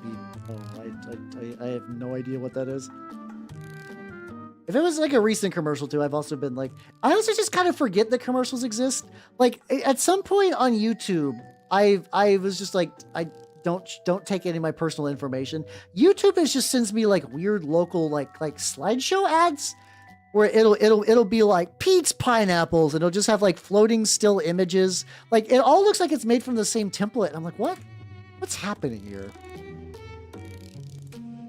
Like I'm sure, like, I'm used to it sending me like the same like fucking like what's it, like the Liberty Mutual Insurance or whatever the fuck they're like, you're old and responsible, you need insurance, right? I'm like, I mean, I already got it. I got insurance. I don't need this, but whatever, fine. But after a while, I think they just entirely gave up, and they're like, I don't fucking know. Send them local daycare ads made with like PowerPoint. Who gives a shit? And it's like, okay, I mean, sure, okay, I don't give a shit, so this is fine. I'm gonna do a bit more of that magic mix. The gray. I'm not doing like a full glaze. Where is it?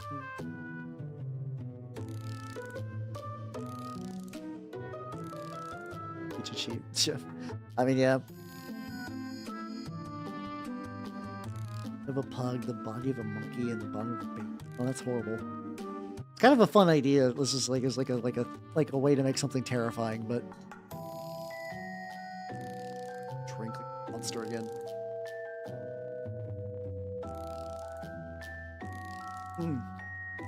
But yeah, no, ads have given up on me entirely, and I'm okay with that. I am okay with that.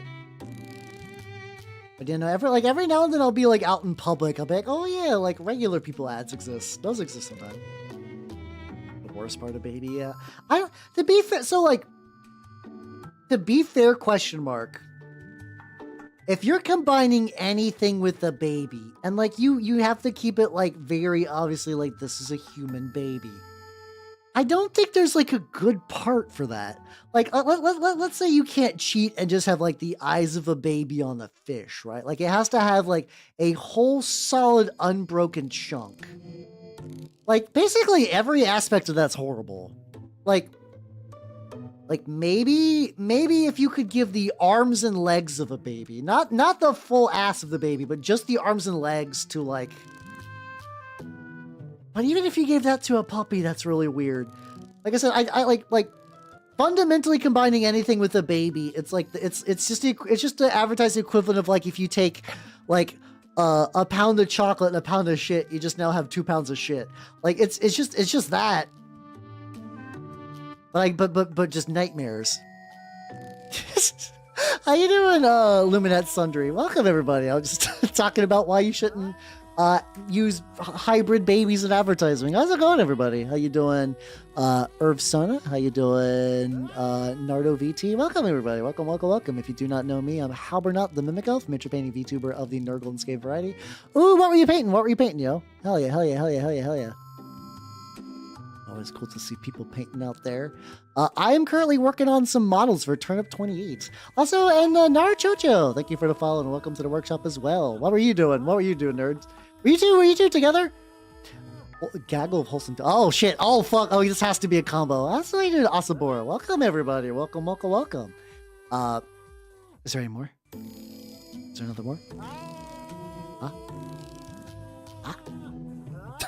Well, how's it going, everybody? Welcome, welcome, welcome. If you do not know me, I'm Halbernut, the Mimic Elf, a miniature painting VTuber of the Nerdlandscape variety. Also, Asabora, thank you for the follow. Welcome to the workshop. Hey, listen, Asabora and Luminate Sundry. Thank you both, and thank you both for the follow. Welcome to the workshop. I am currently working on a. So let me do a. There we go. I am currently working on a trebuchet for a game called Turnip28. It is really also Narachocho. Thank you for the follow. Welcome to the workshop. Let me get you on there as well. Yeah. People doing arts and crafts is legit. But yeah, this is a big trebuchet that I started on today, and this is the lad that's going to fire. This is going to fire the garlic at them. What's he doing, Dangel Emo Turtle? If you still listen. If you steal my minis, like, I'm coming for you. But yeah. Oh, fuck, there we go. Yeah, Oni. Let me show. Oni has redeemed the Nanners fan club. And, yeah, when I say Mimic Elf, I say that for a reason. But real quick, for people who do not know, this is my wonderful snake Nanner. She's a ball python. I've had her this will be her 7th year come September. She is still basically hibernating, but she's doing pretty good. I'm hoping she's been slightly more active. I hope to actually be able to like pet her soon. Oh shit! Oh, we just go in mimic mode. Oh, I can do that. Do I want to leave the apron on? I am crafting. Oh, never mind. Never mind. There we go. But yeah, she's doing very, very good. And let me, since you are in the running for what could potentially be an upset. No upset, still locked in. So yeah, Oni no Akeru, continue your run as the treasury of the official Nanners fan club. I love her so much. She's my favorite tube. She's a very, very good tube. It became hotter. Yep, you're welcome. It's me. I love how the internet's like, danger, but also nice. When is the next semester? Usually spring, so probably like April-ish. We got some time before I kind of try to follow the semesters to line up kind of close to school semesters, just because it just kind of works out that way. How are you doing, Noodles? How you doing? Welcome. Let me get some more black on the eyeballs of these guys. But yeah, if anyone has any questions about minis or Turnip28 or Trench Crusade or Warhams, really about anything, I do a lot of mini stuff in general. Hey, no, if anyone listen, if you were doing if anyone needs to ollie out, totally fine. Understand, especially if you're doing just a long night of crafting and stuff. But yeah. Also, Nixie 1998, thank you for the follow and welcome to the workshop. How you doing?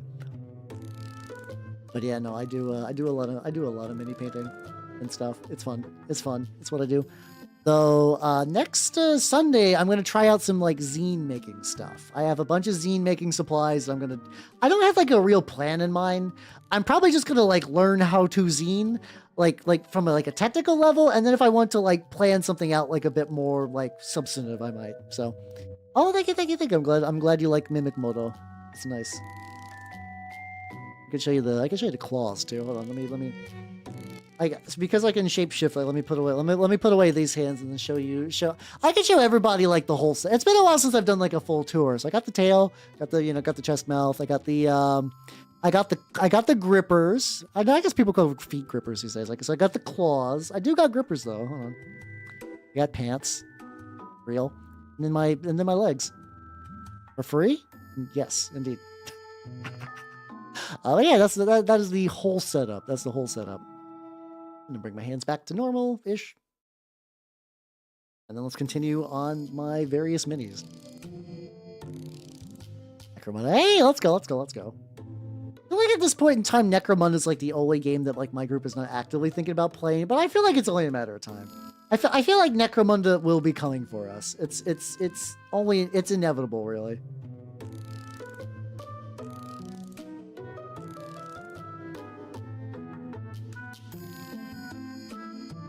Yep, and then how do I do this? Get them the Blood Bowl. I mean, one of my local friends is trying to get me into Blood Bowl. I'm tempted. I want to do. Oh, I could see that Abomination being a Mountain Dew thing. Yeah, I will probably go Nurgle because Nurgle team cool. But no. For context, Uncle Sam was not kind to me this month because of taxes. So like, my whimsy fun budget is kind of small. I mean, I do need to start saving up for a bunch of stuff. So I don't know. I need to remember like immediately after the stream. I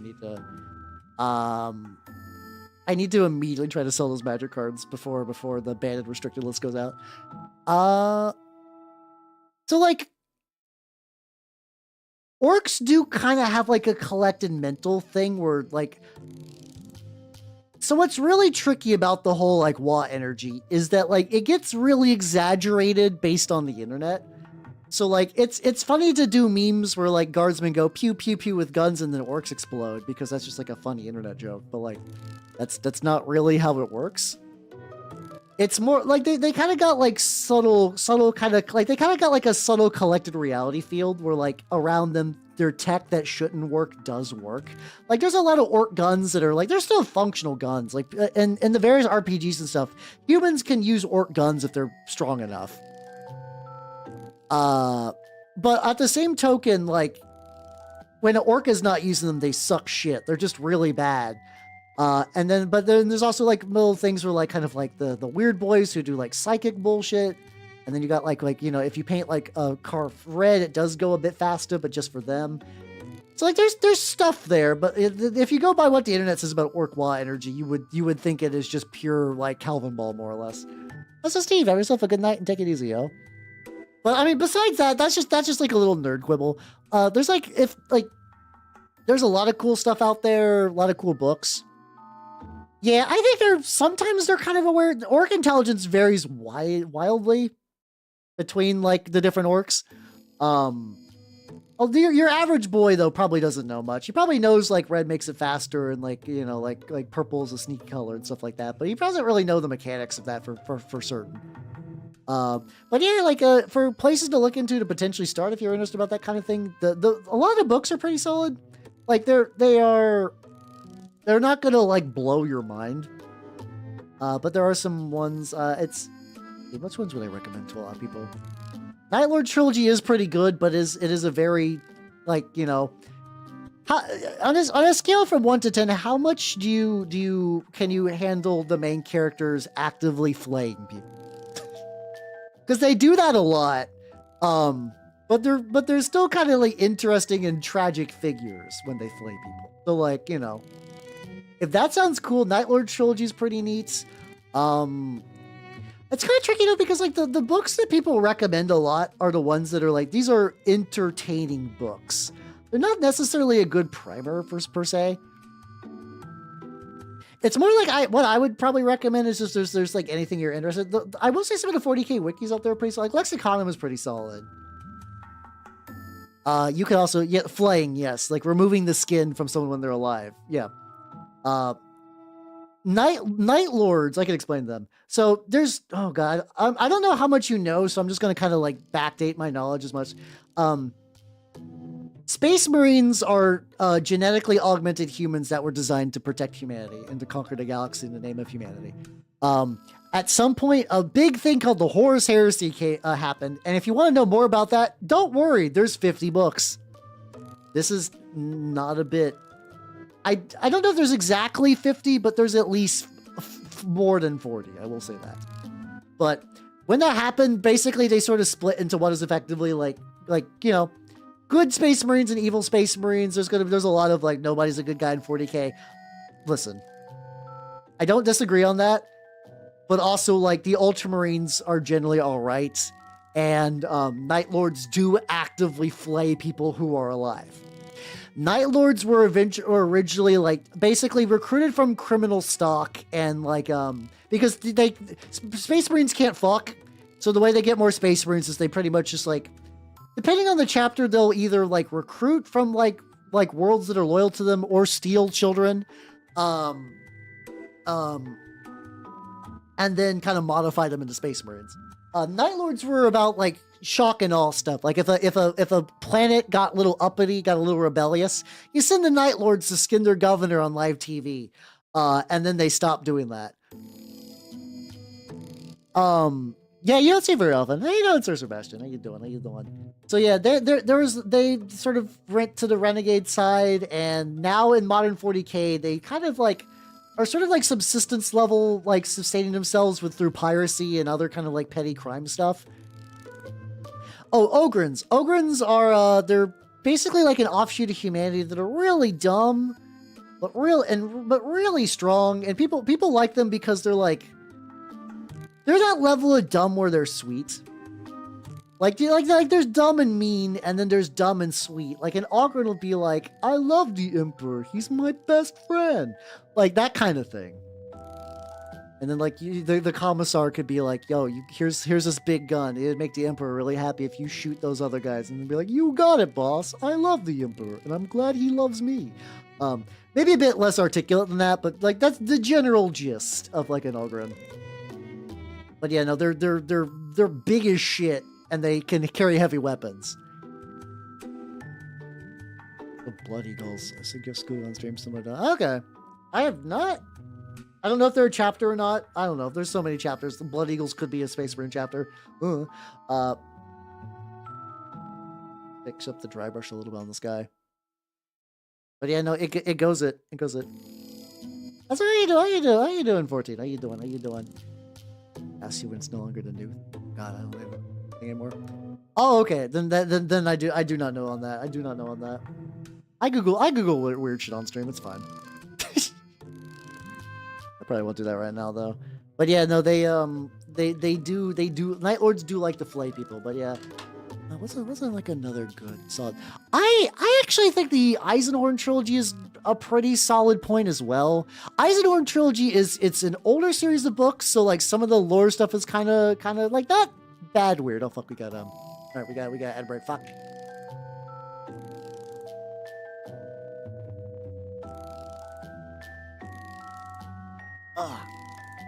Big stretchy. Let me use a smaller dry brush too. I think a smaller dry brush would be good for this. There we go. Gotta wait for the ad break. Got my drink. Just gotta wait. There we go. I think we're back. Yeah, so yeah, like, the Eisenhorn trilogy is a good sampler platter. You could also do... Caiaphas Cain's pretty legit, too. I think... I don't know if I would... I mean... The typical ones that I think are a good sampler platter series are Caiaphas Cain, Eisenhorn, and Gaunt's Ghost. Caiaphas Cain's more of a comedy, though. I don't know if I would necessarily recommend Caiaphas Cain, but, like, you do get a lot of just kind of, like, introduced to all the factions in 40k. And, like, it's kind of done in, like, a kind of a goofy Flashman sort of way. It's Flashman or Lensman, I forget which. It's goofy shit. Gaunt's Ghost is more kind of, like, serious, like military stuff. And then Eisenhorn is about Inquisitors who do a lot of, like, kind of, like, CIA shit. Just to kind of root out the mutant, the witch, and the heretic. So like those are good entry points too. If you want to read the Horus Heresy, you can, but they're long. But yeah, my thing is tricky because I came into like I grew up on TG for years, so I already had like a pretty good solid foundational knowledge of 40k stuff. Once I started trying to get into like, you know, things are out of date. I keep up with stuff too, but like what's it called? So like I generally know how the setting worked before I started reading the books. And I kind of actively seek out books with chaos in it because I paint and collect chaos stuff because I love chaos. I love mutants. I love the mutations. I love the everyone bursting of demons. My favorite are the word bearers, which are like they're the Chaos Space Marines, like the bad Space Marines that kind of like the other ones will just kind of like have used chaos or be used by a specific god. Word bearers just fucking love. They just fucking love chaos. They'll just shove demons in the shit. They'll summon demons all the time. It's great. I love them. Well, that's how I do. I paint rats, which I do. Sometimes I paint Skaven every now and then. You know, as a treat. As a little treat. I just gotta get a dry brush on the side of this guy's face. Probably good enough.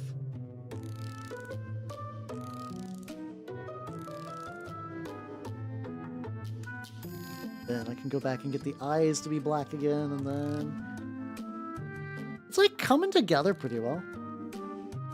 It's coming together pretty well. Not digging the way I did the like. I try to make the wood look more fucked up. I could always maybe just use like a wash or something on that. Oh yeah, I do have a. Hold on. I think I got a wood. Oh yeah, I do. Okay. I don't know if this is gonna be good. Let's try this. I got this dark wood. I already painted the wood color and I did some stuff to it. I'm gonna take this. I'm gonna thin it just a smidgen, just a smidgen of this.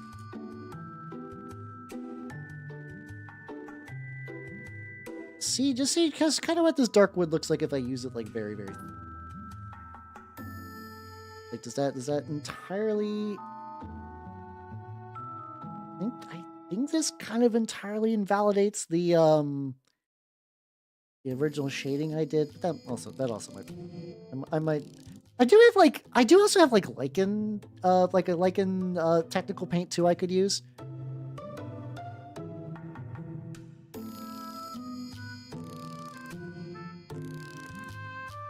Wait, what's it? Wait, what's the dumb chapter? Hold on.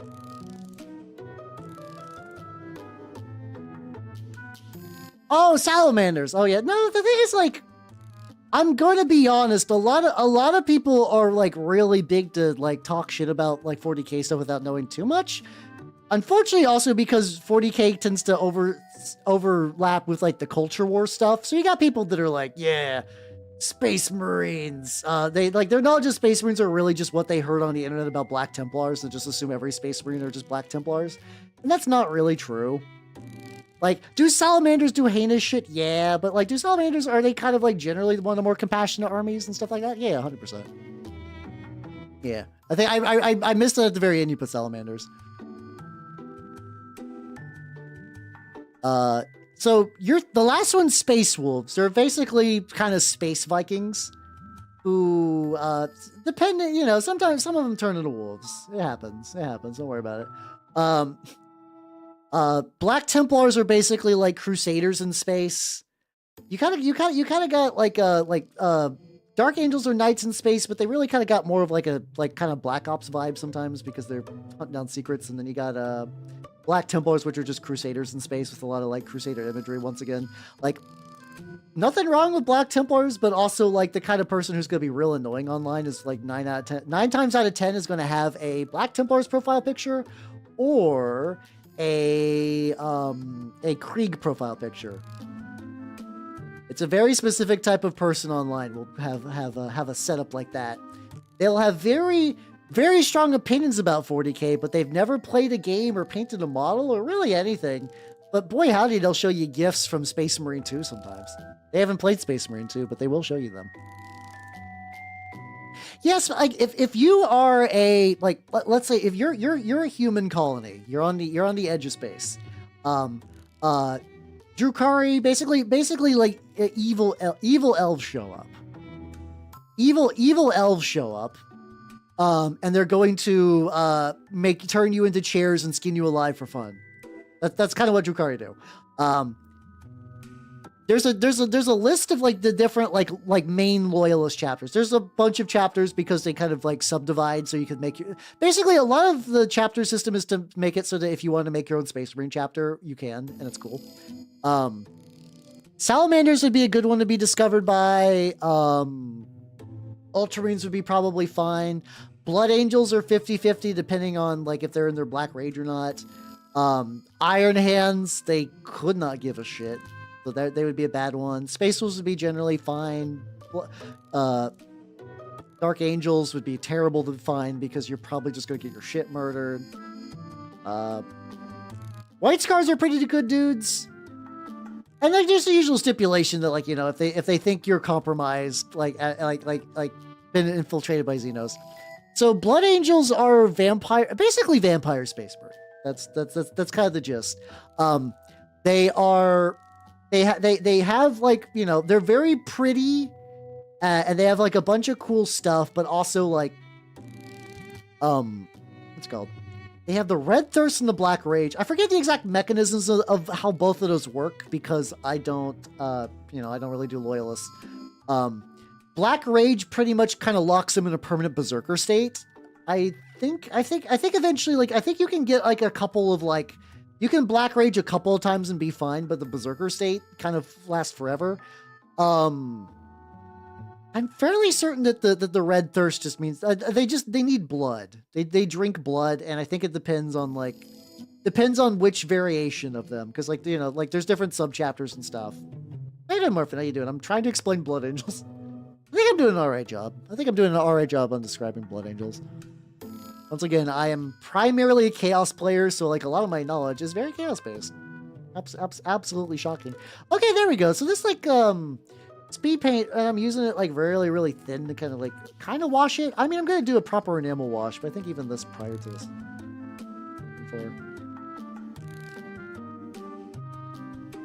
Yeah, okay, so the warp is, or the immaterium is basically, in the past it wasn't, but as of modern 40k, the warp is space hell. When you travel through space in 40k, you Event Horizon open up a rift into space hell. You take your ship, and you go through space hell, and you hope you come out the other side. Inside of the warp is chaos. You know, there's like souls and demons and chaos gods. Nurgle and Slaanesh are both chaos gods. Chaos god of decay is Nurgle, and then Slaanesh is the god of excess. And no, they got their own realms in the warp. They got their demons in the warp. They're fighting stuff in there. So yeah, people for the forces of chaos are, you know, there's some nuance there, but I'm gonna be real. Like they're bad. They're bad dudes. You don't want to. Let's see. If you had to encounter any Chaos Space Marine Legion, I would say World Eaters are probably your best bet. Not for survival. Like that scenario where earlier I was like, okay, you are out there. Oh yeah, let's go. Yeah, I do be doing the mini paint. How you doing, Seb? Seb Anxious. Thank you for the follow. Welcome to the workshop. Yeah, I'm trying to explain, I'm trying to explain chaos and stuff to Nixie, who is kind of new to like Warhammer stuff. Though I'm currently painting the Turnip28 model. This is a trebuchet for Turnip28 because I love that game. And I played it today, and I want to play it more forever because Turnip28 is my main game. I'm gonna be honest.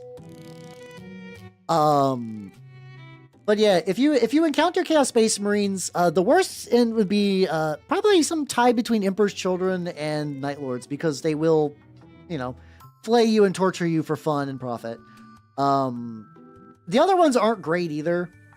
And like World Eaters are fine because like you'll get murdered and they'll be fine. Like legitimately getting murdered by the World Eaters is probably about the best way to go. If you're running into chaos. How's it going, Dylan? Welcome everybody. Welcome. If you do not know me, I'm Howardnut, the Mimic Elf. I'm miniature painting Vtuber of the Nurgle and Skaven variety. How you doing, Valviant? And how was Cyber Knights? Welcome. I'm painting a trebuchet for Turnip28, which is turning out pretty good. And I'm explaining 40k stuff to people who might not know much about it. This is not like an in-depth course. This is me just kind of like offhandedly answer questions. Nixie, you were thinking about, it's called the Beast of Nurgle. Effectively, the Beast of Nurgle is like a big, drippy dog. It's like a big, drippy plague dog. It doesn't really realize it's a big, drippy plague dog, so it'll try to like run up and like hug you and be best friends. But its diseases will cause your skin to melt off, and it's not good. You don't want to be there. Yes, it is garlic. Yes. So for Turnip28, it's like a Napoleonic post-apocalyptic root horror with Monty Python style humor. So yes, this is the trebuchet. This is the guy who loads the garlic glads into the little basket. and then he pulls the threads of their legs to, like, you know, launch that shit. Forbidden puppy is a good way to describe a beast. I think that's a fair descriptor. So I realized that I actually did not get the legs on the Scarlet Clyde. I need to do that real quick. Hey, no, hey, it's all good if you need to. Also, how you doing, Big Buck AM? How you doing? I nearly missed you in the shuffle. Yeah, and if you need a rain run, I totally get it. I totally get it. God, this place would be. I play a lot of TRPGs, but I don't really play them in person anymore. So I've not actually made like a mini for roleplay in a long time. That used to be a thing though. That used to be a thing in my life, but it just has not happened in many a year. Yeah, no, yeah, they're very like Nurgle has some like relatively cute. I will say like the Nurglings, which are like the kind of like little imp demon from Nurgle, they're probably the most marketable. Like there's like a cute plushy version of that, and you see them in like Bolt Thrower is just like the sassy Nurgling, which was just like a Nurgling wearing a guy's hat. Now, Nixie, if you do actually want like a very neat dive into that, there is a book that's pretty standalone called The Lords of Silence. That is a good book about Death Guard, which is the Legion kind of dedicated to Nurgle. That's a legitimately nice book. It's cool seeing it from the perspective of them, of like people whose soul has been sort of lost to the god of decay and serve him. It's really nice. It's really, really nice. I forget if there's a piece of Nurgle in there. I don't think so. I know there's one mentioned. There's one in the Fabius Bile trilogy, but I think he only shows up in the second book whenever the Fabius Bile gets his like plague guy. Fabius Bile is like the Dr. Frankenstein of 40k. He's always traveling around the galaxy and like tried to make like weird science experiment stuff because he wants to sort of make he's like I'm not one of those cringe chaos worshippers. I am my own man trying to create the new man. And then everyone's like, sure, all right, buddy, okay. A reoccurring thing with chaos is that outside of word bearers and even sometimes in word bearers, every person who uses chaos likes to pretend that they're the one who's actually taking advantage of chaos, and that in fact that like they are a proud independent chaos space marine who is fully in control of their own emotions and also is not being manipulated whatsoever. Spoilers. Every single time they are absolutely being manipulated. Pretty much every single time. You could maybe like say Abaddon, who is kind of like the leader of the Black Legion, which is like the biggest Chaos Space Marine faction.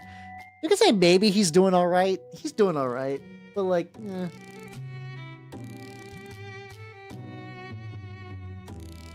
Go back to you, buddy. We gotta get your highlights going on some of your outfit stuff. But yeah. Yeah, Alpha Legion. No, if you get like approached by Alpha Legion, it's probably one of the, I don't know. It's weird. You will probably get recruited. I don't think you'll necessarily have a great life after being recruited, but you might get to live longer. I don't know if that. I mean, you can argue that you get a lot more. Got a little crusty in a weird way. Yes. Okay. I don't play D&D. Specifically because I like a lot more niche RPGs. I like Lancer, I like Necronica. I play a little bit of Pathfinder. Like my local group plays Pathfinder and currently I've been on a big superheroes kick, so I've been doing Paragons and Prowlers. Prowlers and Paragons, my bad.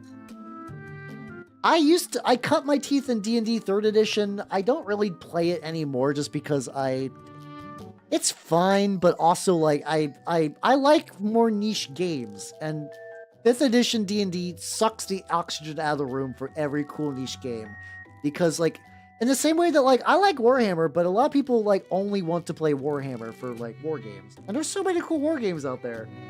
Like even when people who play Warhammer, like I actually don't like how Warhammer plays right now. They're so married to Warhammer, but that they won't switch. Lancer is a really cool mech fighting game. Necronica is a very niche one. It is a Japanese TRPG where you are effectively like anime zombie girls. How you doing, O'Cooler? How you doing? Yeah, I got my stomach mouth out. How you doing? How you doing? I'm working on. I think I got some. This guy a little too like too bright. I think I can kind of.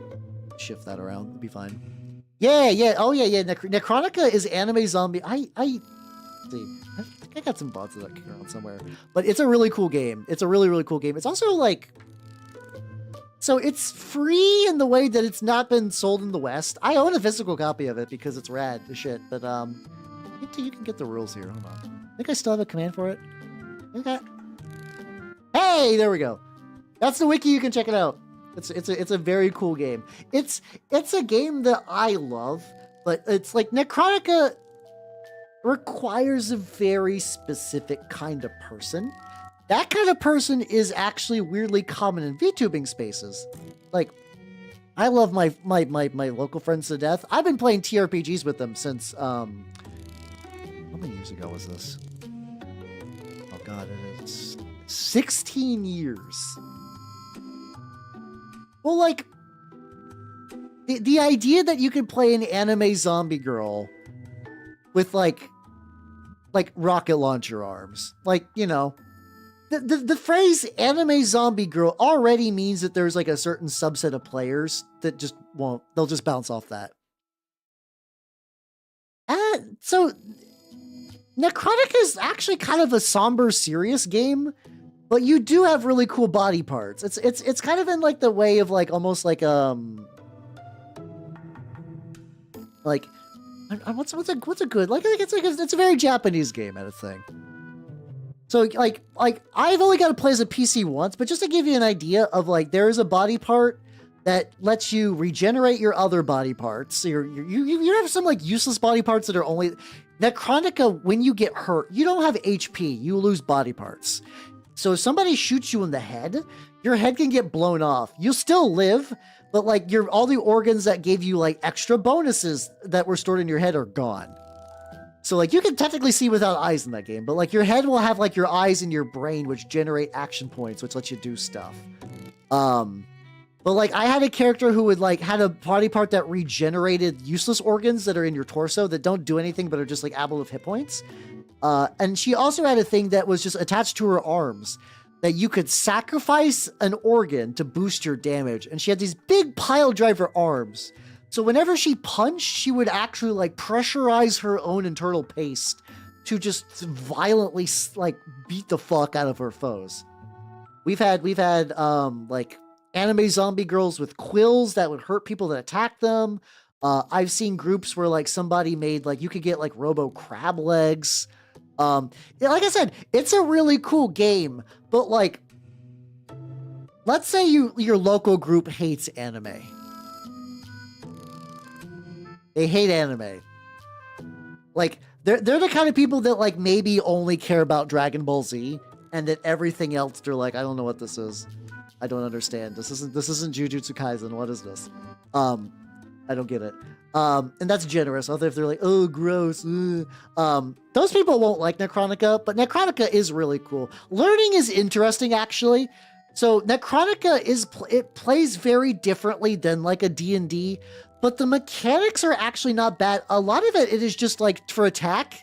Imagine rolling a D10 and like maybe adding a modifier and seeing if you hit like a damage chart to see like, do you hit the opponent in its head? You can also, your opponents usually use the same system. If they're like a chaff zombie, they don't have extra stuff. You can just murder your way through a body, like a bunch. But if they are, what's it called? Like, if they are also like an equivalent arrow foe, like you could blow off a foe, like blow off a foe's head in the same way that they could blow off your head. And that also does make it a lot easier on you. Also, like, I probably am like risking, function. Do a real quick thing.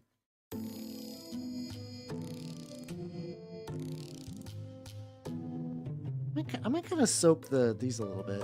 Glue them on there. Yeah, it's like an anime game for anime people. It's cool though.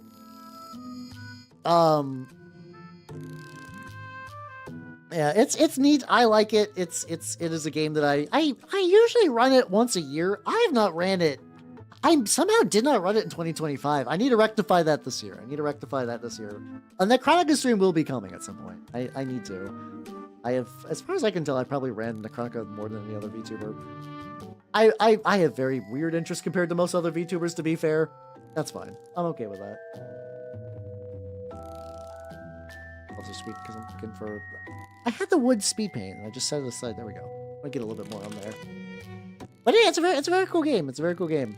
What's some other ones I like? I like Blades in the Dark a lot, which I'm not going to run for a while. I don't know if I've heard. I'm sure there's like another mech game that has like a zombie thing. Like the idea of like necromechs and stuff like that kind of. Actually, necromech is a Warframe thing. Like that idea is not totally uncommon. Just staying in these little growths. But in Turnip, all you guys got growths. Yeah, I don't. The thing is, like, I am in the weeds of tabletop stuff, which not a lot of people are. Like even outside of VTubers, a lot of people like don't have my interests. I'm okay with that because that's why I like sharing them with people. Like I like having all of you nerds as my captive audience, where I can show you cool RPGs and stuff you wouldn't know otherwise. That's my thing. I think my normality comes to being like well adjusted because you know I don't really have like a safety net of like if my life falls apart, so I gotta like have a job and like you know like pay my taxes and stuff like that. I gotta do shit like that. That's where my normalcy is. That's where I could be like, oh, well, I'm not gonna get into a Twitter fight because that is having too much time behavior. I don't have too much time. I got shit going on. Yeah, that is the tricky thing where it's like there is a Necronica Discord. I don't have a link for it, but if you look for, I think it's somewhere on the wiki. There are people that regularly get online games together. I don't know what the vetting process for that is. Just to like, you know, they probably need to make sure you're not like going to be like a totally horrible person. But like, it's not impossible to play Necronica online. I've only ran it online, but like I've run it with like other VTuber people. But like, you could probably join in there and see if you want to get a game in.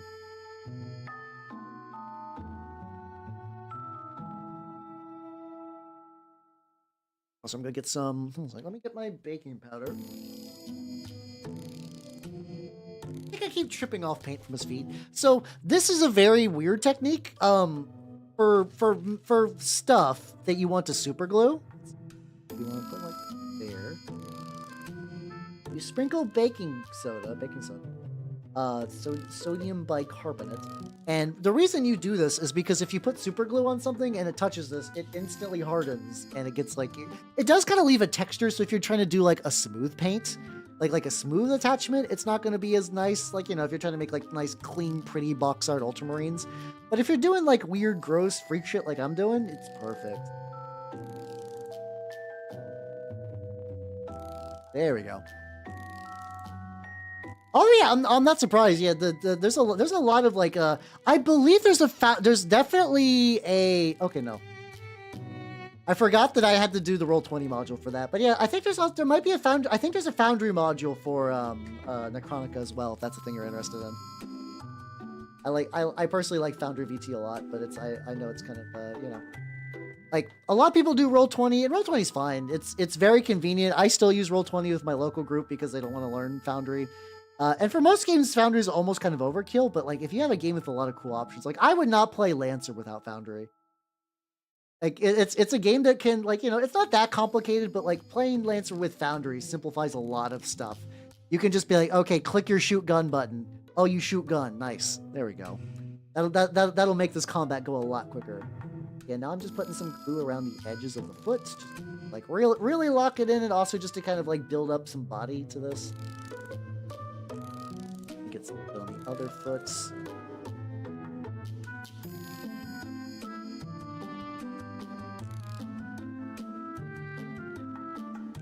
Everything's with contractor provider. Yeah, I won't be able to help you on there. I will fully admit that I use Foundry through a third-party service called The Forge. Mostly just because I don't want to fuck around with like IP stuff, also because I do like VTuber collabs. We are listening to the various Neil Cicierega mouth albums. If you do not know Neil Cicierega, he basically made the internet, like internet culture in the way you know it. He did Potter Puppet Pals, he did Ultimate Showdown, he did what's it called? He did Two Trucks Having Sex. He did what else did he fucking... Yeah, this is all Neil Cicierega. I play this every now and then. I didn't say I do play Lancer. I've never played Lancer as a player. I've only GM'd it. I've only GM'd Lancer. I'm just gonna knock this up. This is from Mouth Dreams. There's 3 or 4 Mouth albums, I believe. Yeah, like, gonna knock off the baking quick. Blow it off. Hold on. Like, I had like a little cardboard box full of baking soda just on my floor that I just kind of pull over. I'm due for another big workshop cleanup, but I have not set aside time for that because I'm bad at time management. Haha. There we go. So yeah, there we go. So this is on there. Like, check this out. So like with that on there, give it like a, you know, I could rip it off if I really wanted it off, but I don't. Job. But yeah, all the Neil Ciceric albums are great. My favorite part about them is that like I'll leave them on, and I've listened to them like a million times, so I don't like, you know.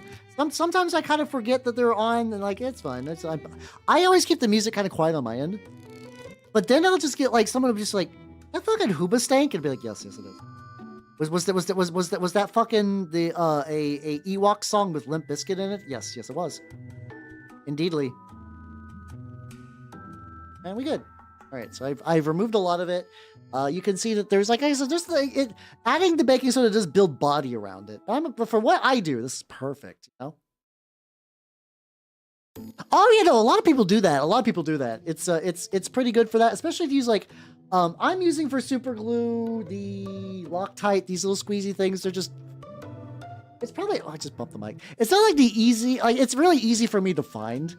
So I just kind of use it because it's just available near me. But like if you use that with like there's like really thin super glue that you can basically paint on. Like you get like a disposable brush, but you can effectively paint on the super glue. And it's really, really rad for that. Get like a little bit on there. Keep trying to like mix up the color of the dirt, and I think it's eventually going to unify a little bit more later, but like I thought for the dirt around the feet, if I just kind of get like this more like reddish brown. There we go. Oh yeah, I think it's called the Forge. Hold on, I could give you a link. Oh, do I plan to be live? Oh yeah. I'm doing my usual like 3 a week this week.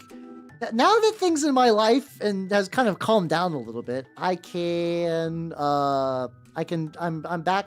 Things are back to a more regular schedule, though this upcoming week is going to be a little weird. Not what's it called? Not anything to do with like stream schedules, just like content wise. I have ideas for Valentine's Day bullshit. I'm hoping the game I'm primarily looking at doing for Valentine's Day, which is I'm not going to do it directly on Valentine's Day because that's just like when my tabletop group meets. But I will be doing it on Thursday. No, it's on Saturday when Valentine's Day is happening this week. I take that day off so I can do it. I'll be doing a Thursday Valentine's game stream though. I'm gonna be either doing there's an N64 dating sim board game sort of dealio. I'm gonna maybe try for that, but I want to see if I can get that like. So there's a PS1 dating sim board game that I think would be kind of neat, but I believe it requires like it has like a lot of like dexterity stuff in it, which is fine. But like I can't assign you guys into squads to try to play that. I want to see if the N64 one is entirely choice based, if it's like a monster problem kind of dealio, but weirder and for the Nintendo 64. And if that doesn't work, I'm just gonna do Girlfriend of Steel. I'm gonna do Girlfriend of Steel, which is the Evangelion dating sim, and I want to see what's up with it. There's one very specific girl in that I'm very curious about. She's unique to that game, and I'm really curious what the fuck they do with that. What did I legitimately put this? I use all the time. Flesh. Oh, also, oh, the music stopped. Hold on. Let me get my anime. Yes, you can. Yes, indeed, you can.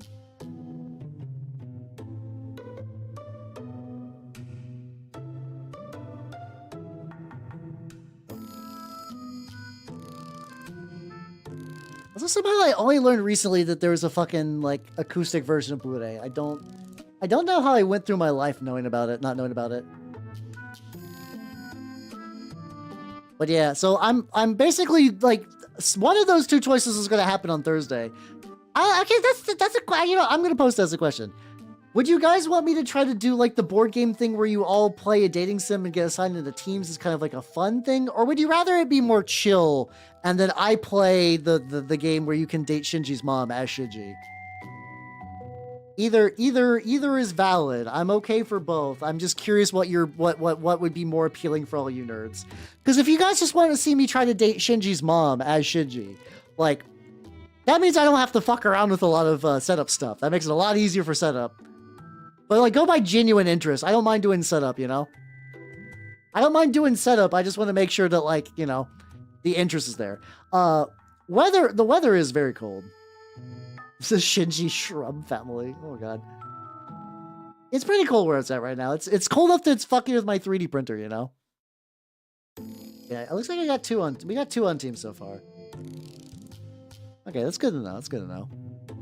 I expect to hear that. I am knowledgeable of all kinds of games. It's called Girlfriend of Steel. It was originally released for DOS, I believe, but I got a PSP version, which I think is like an enhanced one, and I forget what else goes into that, the PSP version compared to the DOS. Usually I go for the original version of a thing. I just managed to get a hold of that one, so I'm just like, oh, yeah, okay, whatever for this. For this, it's fine. If I want to play the DOS version on my own time, I can totally do that. Yeah, there's all kinds of video games out there on this great spinning ball of rock we live on. See. Oh yeah, just like a little bit of green on there. I need to like fix up with that like speed paint stuff that I'm touching up. Yeah. Also, I will very likely. I don't know. I got that in the middle. Like, I'm curious how they justify that. Like, I'm curious. Like, do they reveal it to Shinji ever? Does Shinji ever like? Because like this character predates Mari as like a weird, mysterious girl in the franchise. You know. I will be doing mini painting on Tuesday. Specifically, I'm going to be working on some Sultanate minis for Trench Crusade because I have a campaign that I need. Ideally, I need to get those guys ready for Sunday. At the very least, one of them in particular. I can show them real quick. Hold on. Just go with it. I also should dry brush the base. It's like getting there. The main guy I gotta do is this motherfucker. My homunculus with the heavy flamethrower. That I love how it just like nicely the heavy flamethrower just tucks around there. Just like, you know, just like casually holding on to it. I also need to Sultan him up a bit, which I don't know. I could do some sigils. I might put like a sigil in the back and then maybe like cut off the little spooky eye and put like a little Sultanate sigil there. I don't think I need to go too crazy on this guy for that. And then also I have a heavy machine armor motherfucker, but he's currently in my reserve list right now. Like I've been keeping him back because like my friend who's running it is adding custom scenarios. And I've seen in advance that one of the custom scenarios is very likely to kill the entire crew. In Trench Crusade, during the campaign, if a model dies, it's not necessarily like dead forever, but it does have an increased chance of like, breaking. It increases the chance of the model just like straight up, just like, oh yeah, no, it's dead. Like it's dead, or it's like its arm got broken off, and if your arm gets broken off, you just kind of suck. I'm so glad I refound this. I used to listen to this song way more, and I definitely heard about it through A. I just kind of forgot when I like, I forgot when I lost track of it, if anything. We'll do a little bit of dry brush on that base. I'm just gonna use a thicker brush too. I keep using like a nicer dry brush, but for this base, gonna add using a light olive just to kind of like retexture it. I basically want to make it so that like all these little like bits that I use for like this texturing paste, you can kind of see that when I do this. So kind of like make that stick out a bit more.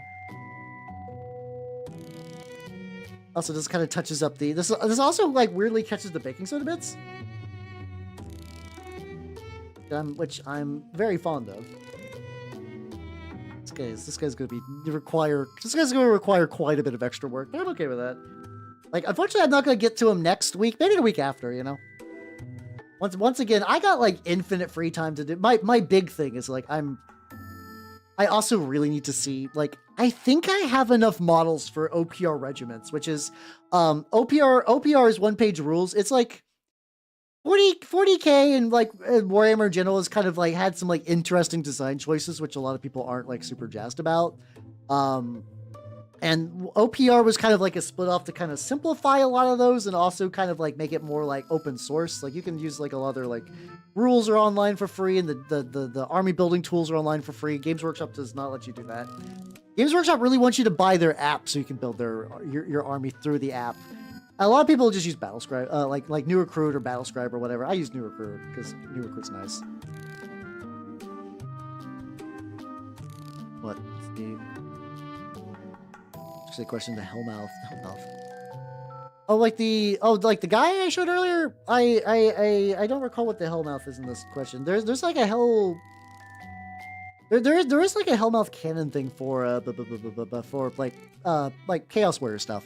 But yeah, I basically going to be trying to do OPR like 2 weeks from now. And like I said, I think what I might just need to do is just build some like bases, because I have round bases. You could use like the kind of like square rank and flank bases with an adapter.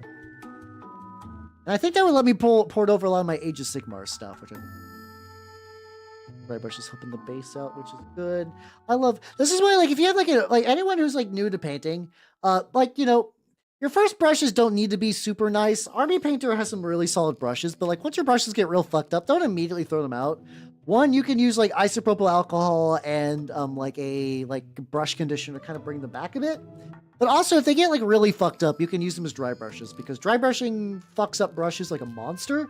But if your brush is already fucked up, it does work. Dry brushing is you just like take a brush, put some paint on it. I use like a little like texture pad to remove a lot of the excess paint.